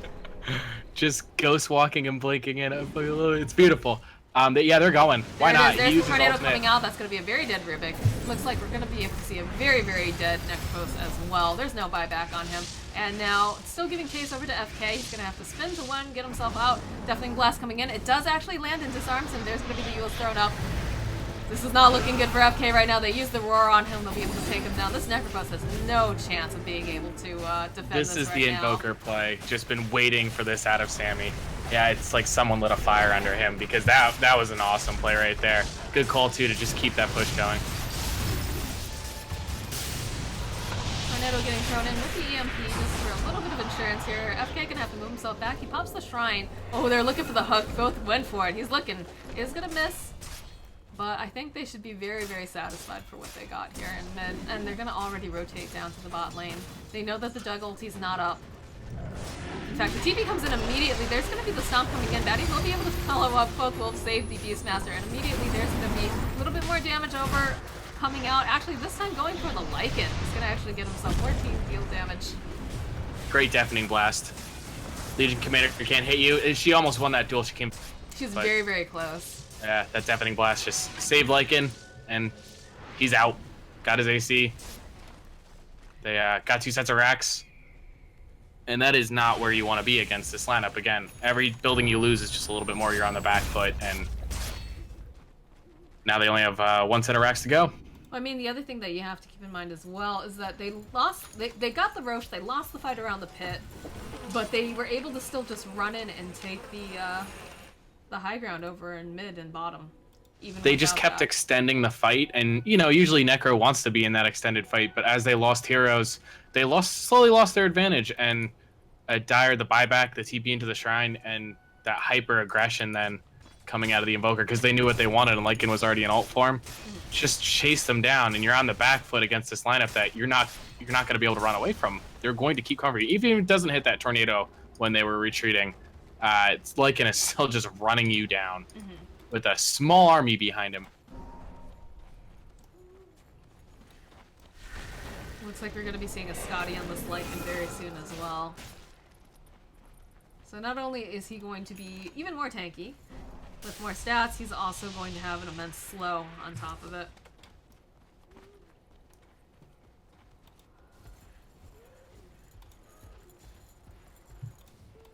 They do spot the Jug over here in the corner. They do send out the Manta Illusions to do a little bit of scouting. We do have a Ghost Scepter now picked up over on the oh my. Yeah, those illusions hit pretty hard now. God, he comes out on the Lycan. That's going to be very, very scary for them because he's already just shredding them when they go into the fights. This is just going to make it even more. he can survive through duel now, and it's definitely same thing with the anti-mage last game.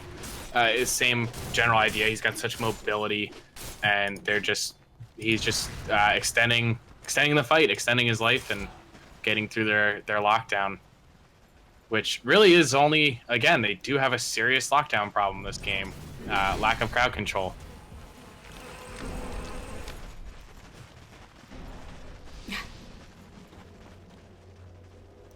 I love having a statsman. I love the creative names that they come up with. Alright, here comes the high ground defense. And Legion gonna come forward immediately. They pick the Lycan, he's just too tanky. I don't think that was the right call there. Although that blade mail doing so much damage, and it's actually going to be able to get that duel, but it's gonna get taken down by that meatball coming out from Invoker. There's a nice EMP getting thrown down as well. They draw the healing ward. FK in a little bit of trouble. Oh, Sammy though, he's just a little bit too forward. They will actually be able to get the kill over onto the Invoker. He does not have buyback. There's somebody to stun coming out, but he's able to use himself up into the air. Still gonna be able to get sliced down. Meanwhile, bottom, you see that Lycan kind of running around here in the base, trying to make something happen, but with the rest of his team gone, not gonna be able to do as much as he'd like. Oh, over by the shrine. Pudge coming forward. Nice dash coming out for Biseptor. Just all these stuns coming out. Looks like you're gonna try to go for that deny, and unfortunately just is not able to get it. FK will clean that's unfortunate. up. That was a great fight for the side of Daycare here. It was. Start out with that duel, and you know what? Maybe she's not winning the duel. I think no, she didn't win that one either. It ended before either of them got the damage, but still, it kept that Lycan locked down, and I'm surprised. I didn't really feel like team was there then to back him up, and it took a lot. They committed the Legion ult and the Necro ult, and a lot of their sustain. But once they took him down, there was no roar. I guess Beastmaster was bottom. It just, I don't know. It felt like they weren't on the same page. It's probably very likely. I was a little concerned with the Legion blinking into the duel on the Lycan. Again, we talked about, you know, him being very, very tanky, but you also have to keep in mind the amount of damage he is dishing out. That blade mail reflected quite a bit back to him. I think if they hadn't had that duel interrupted, she might have been able to win that with a little bit of help. Yeah, the Necro ulti was definitely necessary. I think he panicked a little bit and threw it a little too soon, but it proves that he can still kill him. They can still handle it. They can lock him down long enough to kill him, and Legion was a bit of a meat shield. But sometimes that's what you are as initiation. She saw her window, she went for it. It ended up working out for them there. We'll see if they can hold. Looks like Invoker's going to be working on a Lincoln, but I think he's a little bit concerned about the fact that this Legion seems to be looking for the Invoker for a lot of these fights, if not the Lycan to hold in place. He's got 34 minutes. Look at the double damage here on this Lycan. For the record. Look how fast the shrine's going down. I don't think he's got his Deso. Oof.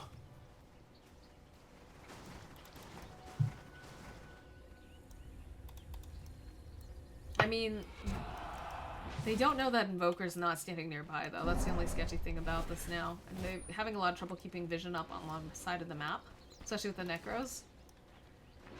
Because, I mean, now would be a good time if they wanted to 5-man try to go top, but at the same time, Invoker does have the boost of travel, so he's going to be into a fight as fast as he can. I'm not sure what the I'd like to see him split push. Now. And then just, you know, TP in on a wave. Make them respawn bottom and then TP in and team fight top. And hopefully catch them at a disadvantage. I'm sure that's what they'll look for eventually. Or just straight up 5-on-5 fight them. With having the Beastmaster there with the roar. This is actually really funny with the Bloodlust put on the Lycan, because every now and then, like, with his ultimate, he just becomes a giant, like, massive character on this board. I like Bloodlusting towers. I'm still so happy they made that a thing. Suddenly, tower is giant. And just pew, pew, pew.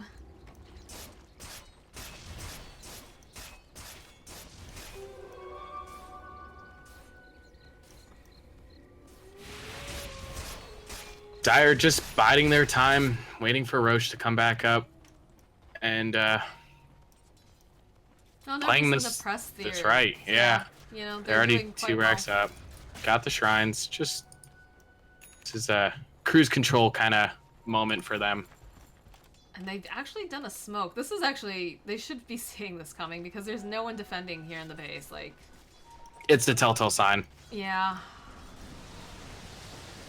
They're waiting on the high ground. Oh, Roche came back up. This might be the final Radiant's battle. moment. The final countdown. Yeah. Bidadoo-doo. They've got a sneaky Beastmaster. Yeah, look how I like fast it. this Roche is going down. There's no way that they can pass Yeah. this in time. Yep. And cheese. It's down. Invoker, I I feel think. like it'd be good on Invoker or the Beastmaster. I'm not sure if Invoker's willing to drop anything at this point. It's fine. Maybe I he just can can drop pass the it. Perseverance, but it looks Oh like... man. Those illusions. Half of Coda's HP. It's fine, it'll grow back. I just like this army of everything, you know, you've got Forge Spirits, you've got Wolves, you've got Boars, you've got Necrobooks. I think the supports need a Helm of the Dominator, so that way they can bring some creeps in as well, and we can just have a full-on battle. Why not, right? Ooh, that's very spooky with Perceptual being that far forward. They do have marking over onto the Lycans, so they'll be able to track his movements, but I mean, just because you can see him doesn't mean you're going to be able to beat him at this point. Misses the Deafening Blast, but still gets the EMP off, so... Back to full mana. And Got the eyes on Ags. prize. Invoke. Yeah, there you go. Objective base Dota. I'd like to see, well... Maybe some Maelstrom pickups coming out on the side of the They're Radiant. gonna have to if they don't lose this in the next couple minutes. If they get megged. So they don't have the best wave clear, unfortunately. A little bit of initiation coming in. That's gonna be a lot of mana off the Necropost. They do still have the shrines up and running though. It's just chip. Just chip, make them use those shrines, biding their time, slow push. I mean, they don't want to risk anything. That was Lotus interesting. Orb over on our Lycan here. He's got a Lincoln's as well. They're doing everything they can to pretty much protect him. Also have a Lincoln's up and running over on the Joker. He's gonna blink himself yeah. towards here throughout the EMP to try to keep just taking out all the mana. There's a duel coming out here, but unfortunately, that's gonna be a very deadly hit. And now there's the roar coming in. Nice ultimate coming out from Jug. Might actually be able to take down the Aegis on himself. He'll actually be able to get the kill. Coda now in a lot of trouble. He's gonna have to pop his Ghost Scepter over here on the side, eats the cheese, and round 2 here, it looks like we're gonna lose the Beastmaster. There's a lot of damage coming out from this Jug and the Slardar. This is looking not so great for Accept. He's actually gonna get taken down. Sammy, meanwhile, on the back end, trying to just clean up. He's actually just totally separated from his team. Punch is actually still alive. The blink up forward. Might be able to get out FK, though. He wants it. There's gonna be the defusal. They don't have any sort of detection, though, right now for this Invoker. Meanwhile, Rubik frantically trying to pull the creeps off of their base here. And it looks like Invoker wants to go back in and maybe get the kill over here, creeping around the side. He sees him forward immediately. There's going to be the Cold Snap Deafening Blast combo, and there was a Rubik there. I feel like this is an And there is no more. running away giggling, honestly. His Although Lincoln's the is all Slardar, best up. ooh, nice Yeah. reaction time coming out here. Going to be able to go ahead, throw the Eagles up. He's not going to be able to get that. He didn't realize his Cold Snap was on cooldown from the Rubik. And they do actually manage to get the Corrosive Phase off over onto the Invoker. But he's just so speedy. Look at him go. Just everything and everything getting thrown out here. Beastmaster calling back, getting TP's back. Oh my. And he rotates. Another Cold Snap coming out. There's going to be the Roar getting thrown out over onto the Legion. Look how many times she just cannot get away from this. Meatball coming in over onto the side. It's actually going to miss a little bit here. FK going to be able to clean up the Invoker, though. Yeah, That's definitely not. 1,000 gold going to FK right now for killing Sammy. Did not respect the Juggernaut. It's getting a little worrisome that throwing the bodies at these racks. I understand the feeling. You can only slow siege for so long before you start losing your mind. But let's just go, guys. I think we can do it. I think we can do it. And luckily they got some damage off on the bottom tier 4. And they got the tier 3 tower. But now the Aegis is blown. They're waiting for the next Roche. I'm sure they'll do the same thing again, unless they get a pick off somewhere. They've got to get a pick, Yep. I think, to really... Unless they do some sort of, like, split pushing. I feel like also Invoker maybe just doing a little bit too much, Look at the standoff top. This Jug is just like, come on, come up these stairs. just yelling, fight me the whole time. They do have a blink over on the Beastmaster. I think he should be no. able to get away. He's just not paying attention though, maybe? I don't know, but they go ahead, they use the Abyssal, not the dead Beastmaster. What's even happening in this game? Oh my goodness. 42. Oh. Oh, I like that one a lot too. 42. Guide to the Galaxy. It's never a fun feeling when the enemy carry has as much damage as you. And they're gonna go for this tier 2. I think they should be able to take it fairly easily. It might be a little bit harder to breach that high ground though, considering that Invoker's gonna be up very, very shortly, and so is the Beastmaster. Both of them. Yeah. Dire don't. This is fine. This is not that concerning. No buybacks were forced. They don't mind losing that tower that much. This is a little greedy, I think, coming out from FK here. I don't think that we should be going this far forward.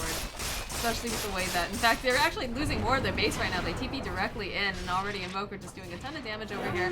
Looks like they want to jump over onto him. Not going to be able to quite catch him over here on the side. Invoker turning back around is going to be able to land the Yules over onto the Legion. Looks like they're going to go ahead, pop that Lincoln's. Wasn't sure if we were going to see some sort of further initiation. Roar used on the Necro. Stop fighting, but they got Sunstrike too. And you know that's one way of defending your base. Botsing in and pushing the enemies. They have no choice. All I hear with the Necro is just the BG staying alive when he made it out of that. He's a tough kill.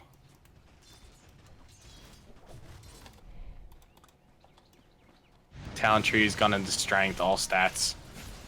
Definitely I have to be tanking better up. about reading all the talents when I'm casting. That is definitely one thing that I know that I have to be better about. I do like that the Ogre has chosen to go for the plus 50 damage. And the movement speed too. I can understand the movement speed. Like, Right having click mobility Ogre is pretty important.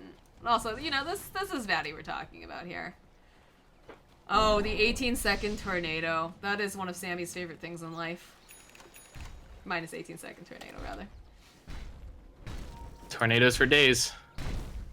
How do you fight when you're thrown in a tornado constantly?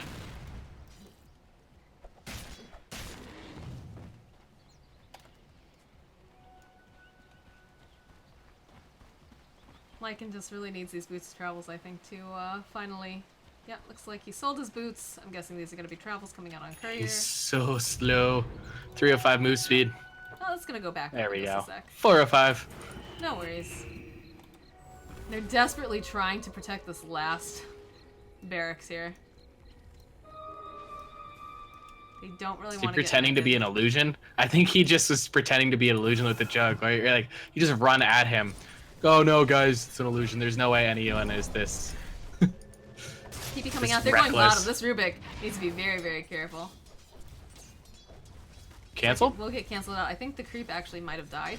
Yeah. That's Or always did the Jug scariest thing Abyssal for him? me is when I'm playing a support No. and there's like a tinker or something in the game and I see like the teleport coming in on the creeps and I'm like, oh god, I am so dead. Beastmaster is just going to sit here and keep this lane. It won't pass him. He will just keep pushing it and pushing it. There's always going to have to be someone there attending to it and pushing the wave back. Unless they go and try and pick him off. And that way his team can kind of roam their jungle, farm it, and if necessary, you know, break high ground through the mid or bottom lane and come around behind and wrap around.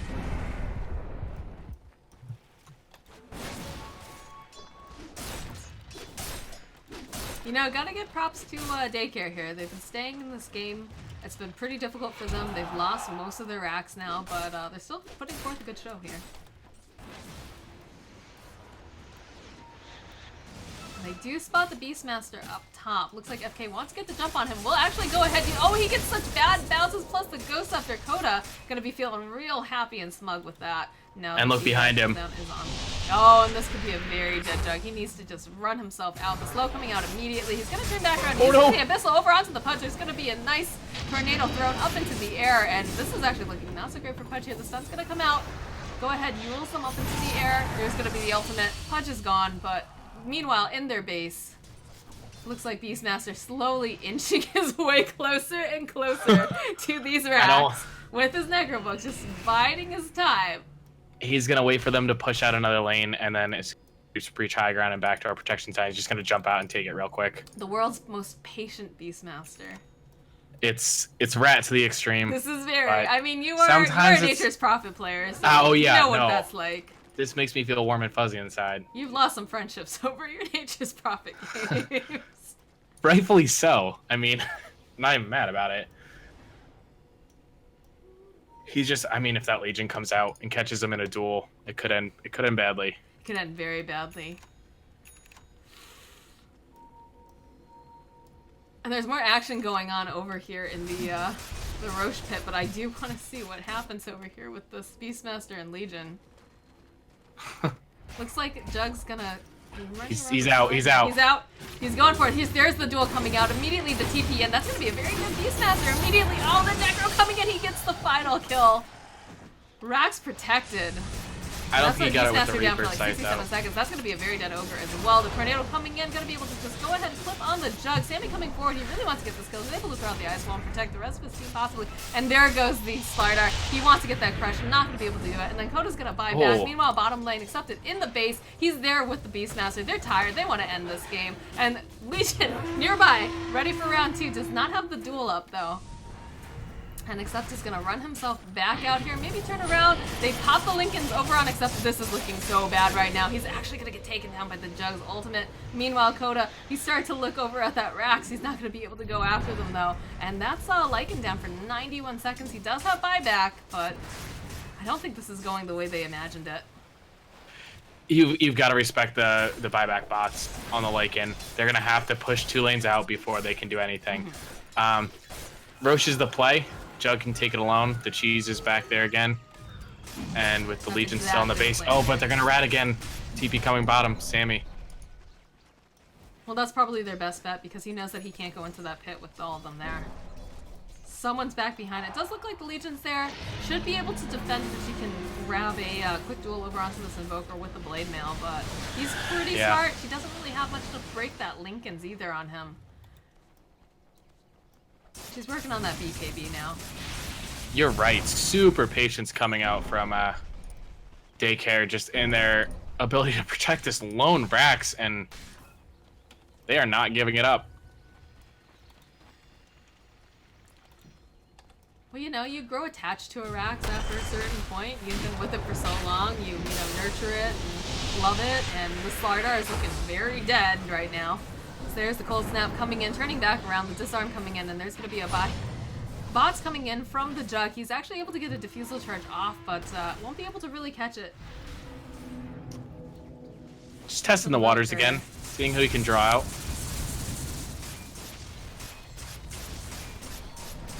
They know they're standing nearby. There's the tornado coming in. We'll clip on both of them, but definitely will not be a problem for Invoker. He'll be able to just TP himself out, go enjoy Lycan here in the top lane. Just keep throwing those tornadoes out. I mean, if you can, why wouldn't you? 9-second cooldown. 9-second tornado. Seems good. I feel like we're playing the event. Fudge might be dead. Yep. Oh, he's actually one more hit. We're almost able to get that ultimate off just in time. TP coming out bottom here. It looks like it's going to be Invoker just clearing out these waves. Just constantly sieging at this poor base. It's keeping their backdoor protection down, which keeps them worried, which means they can't push. And what is Necro going for? His BKB, I'm sorry, Lycan. BKB finally. I guess he'll replace his Echo Saber. Probably, yeah. At this point in the game, he doesn't really need it. He is still getting control despite the Lincoln Sphere, which must be very frustrating.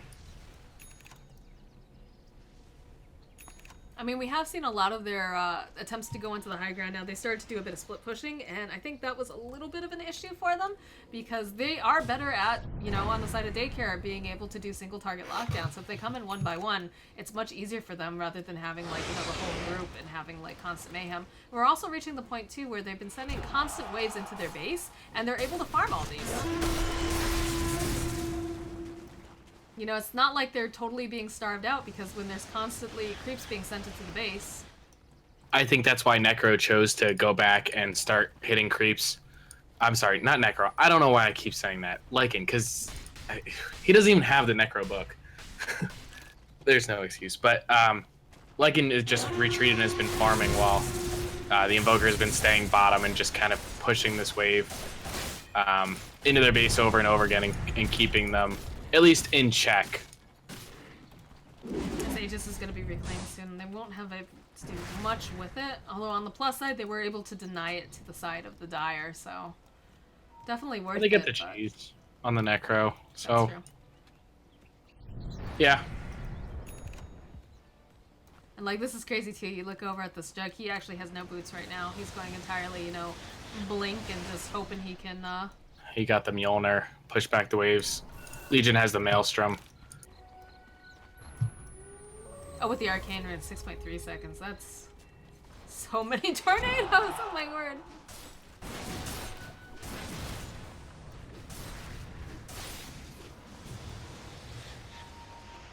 If I were them, I would try to hide out over on the corner, because you know that Invoker's constantly TPing back and forth to lanes.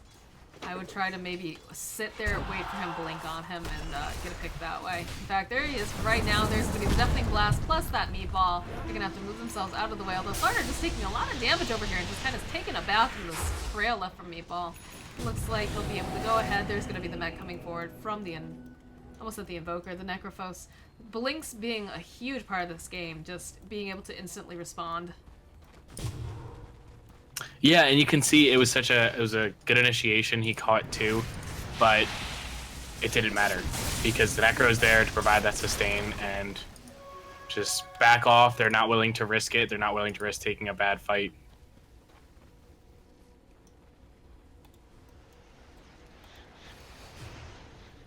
It makes you wonder, though. It makes you think how long the Dire are going to be able to just keep pushing this creep wave into the base before this Juggernaut is able to fight them. And his net worth is now 2nd, and he's quickly catching up to the Invoker as well.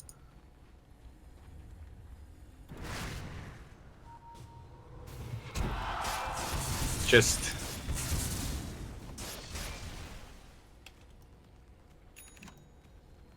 makes you wonder if we're going to be seeing some rapiers pulled out at some point during this game, honestly. Yeah. There's still some levels to go on both teams, too. Slarter's the closest to 25, joining the 25 club that Jug, Invoker, and Lycan have all quite some time now. Oh yeah, there's still space to grow on a lot of these other heroes, although Legion caught a little bit too forward here. Might have to go ahead. She's not able to blink quite fast enough here due to the Forge Spirit hitting her, but she will survive. I feel like if they are able to maybe take down like either the Invoker or the Lycan, they have a chance to be able to push out and maybe take another objective. But as long as the two of them are split pushing, there's just absolutely no way.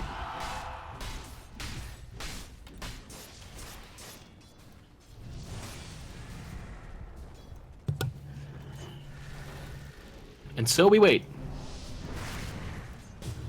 They need dust. That would be a huge kill for them if they had dust at that moment. Of course, everybody is just way too many slotted at this point.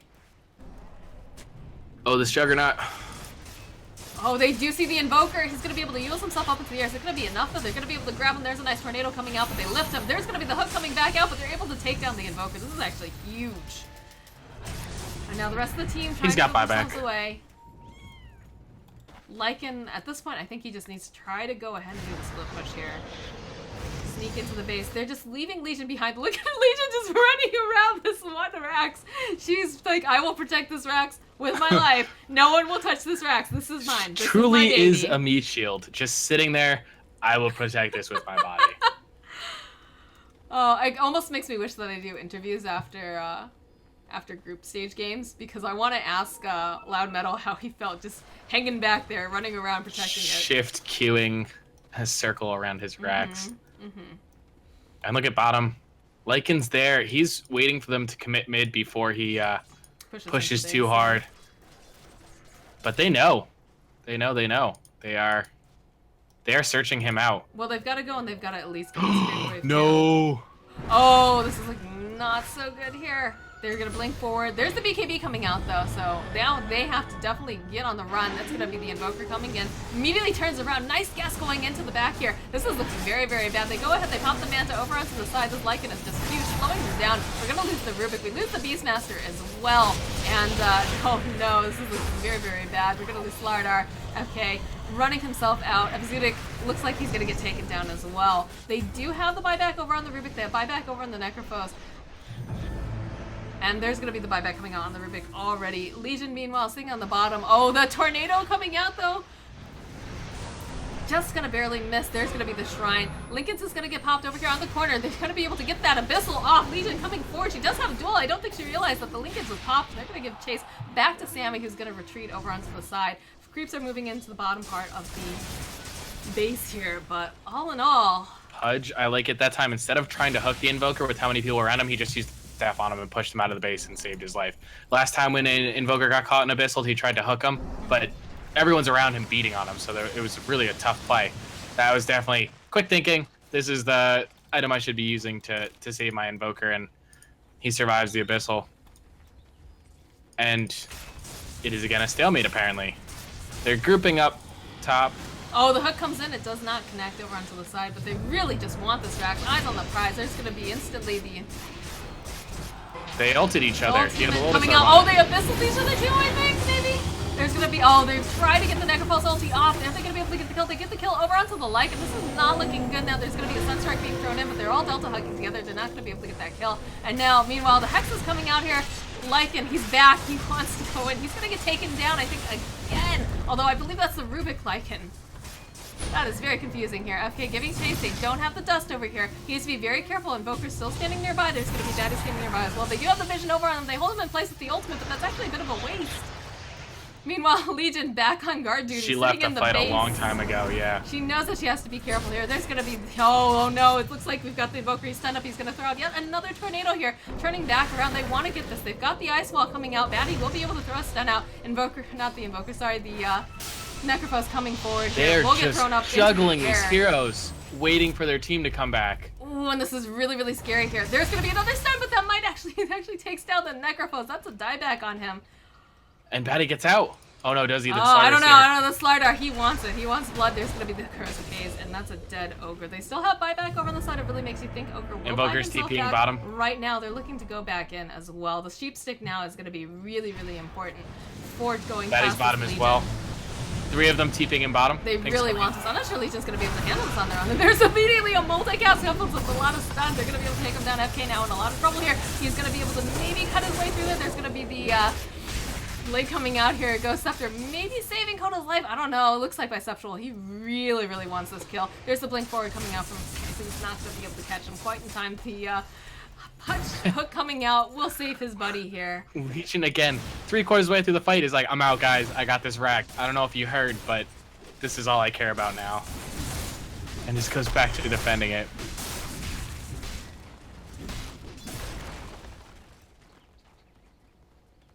Blink boots, they're all dancing around each other. It's just... It's so much going on in these fights. It's actually insane to see, you know, one person responds and the whole team just kind of goes. I'm not sure how they're gonna... All the auxiliary buildings for Radiant mid and bottom are gone now. It's just their tower that's left. So any push is going to be direct right to the tower there. So they're kind of running out of stalling options. They need to get a good fight off and be able to push with it. This Invoker doesn't have buyback. He was down for 110 seconds. I think that was it. That was their window. They're Hopefully they get looking for another Roche one. again. This is what? How many Roches have we seen in this? Mr. Statsman, do you remember? I think it's... I want to say 4 or 5 at this point. I think 5, but I could be wrong. How many cheeses have there been? 2? There have been 2 or 3. So I know Necrophos had one. We also saw one over on the Beastmaster. I feel like there was another one though, maybe. And look just how fast this guy melts. Yeah, at this point, both teams have huge capability to take him. And they just leave it? They're trying to figure out what to drop, I think, more than anything else. I guess they're going to give it to Necrophos. Okay. I'm not sure he's the best bet for that. Just because he's only got 1 ultimate. He doesn't have a Refresher Orb or anything like that. But he does have the Sheep Stick as well, so maybe that's what they're thinking. Legion, again, just loud metal, hanging out in this bottom bottom row, making sure that no one goes and jumps into his base here. This is the sixth. Oh my word. We don't have buyback status on anyone but Beastmaster, Slardar, and Jug at this point in the game. They have to be very Sammy's careful. going. And Jug actually just gonna land right on top of that EMP. Doesn't even care. Just gonna keep spinning around. They do have. Oh, they popped the Lincolns over onto the side. Are they gonna be able to get the kill? There's gonna be the stun coming in. Nice hook coming in for Punch. They're turning back around. Multicast coming out. BKB's getting popped over onto Accept. They're gonna turn back around. Nice deafening blast coming in as well. They're gonna have to come back. Looks like Beastmaster has fought himself back. Aegis will get popped. There's a lot of damage coming out though. FK trying his best to just fight out over on the side here. Necro back up, but he doesn't have anything to really help out with. He's gonna get wiped out. That could be game. I don't think this Legion. The buybacks. This is how much they bought back too. Oh my gosh. I'm with you too. It really should be. Oh, he anticipated that Invoker. He's got to be really, really careful. Again, TP Boots coming out over. Again, Lycan coming in. He's Level all 2. ready to go. Chasing after FK here. Immediately, there's going to be the Lincoln's pop. They're going to be chasing after. Sorry. And there's going to be the Abyssal Blade coming out. That's a dual damage coming out. That's a dead Lycan. He has no buyback. Are they going to be able to get Sammy? This could be the end of the game here. Meanwhile, they're all pinging the racks. Where's Legion? That was your one job, Legion. Your one job. And it's fine though because she's able to. Oh, he's actually going to be able to dodge that. They're still giving chase. That's a dead bisexual. Sorry, not bisexual. Oh my goodness, that's a dead Coda there. Now's their chance. This is their time. That was tough. How did Invoker lose half his HP bottom?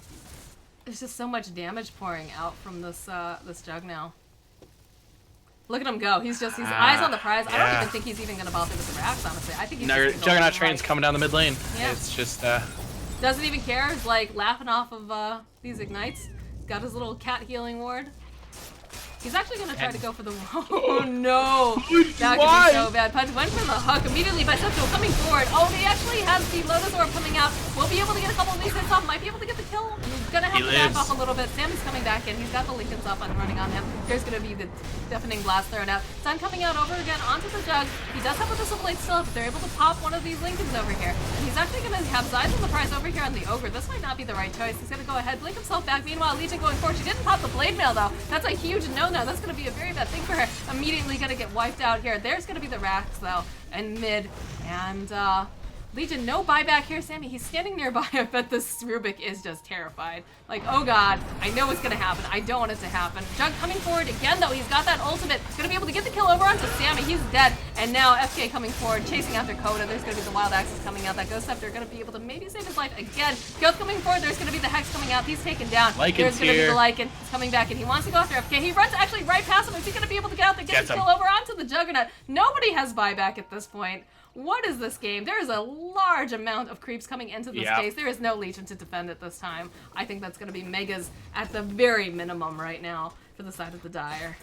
Wow. Great control on that Juggernaut by the Invoker. The Pudge just barely staying alive. The Ogre, all of them working very nicely. This Rubik might actually die to these creeps. He's using Rot. That's the only thing that he has. He's going to maybe use the Shrine over here in the corner, but trying to pull them off, trying desperately to keep these racks. It's going to go down any second, though. He doesn't have enough damage to take out both of these catapults fast enough. And immediately, Lycan, he's here. Coda's here. This is going to be game. There's the good game well played. Really makes you think. I'm going to take game 2 of the series. What a game. 65 minutes of back and forth nonstop. It really was a lot of fun in the mid game there. Slowed down a little bit at the end. But, I'm interested to see like what. I'm hoping they're gonna show up in like Echo League chat or something afterwards, and we can ask that poor Legion how it felt being on guard duty there. And of course, you know, the constant back and forth going on, all the Roches. But anyways, guys, thank you so much for watching. It is now 12:30 at night where I am. Same thing for Mr. Wadjet here. Thank you so much for being my co-caster. Grep, thank you so much for doing stats tonight. That was awesome. I loved all your titles.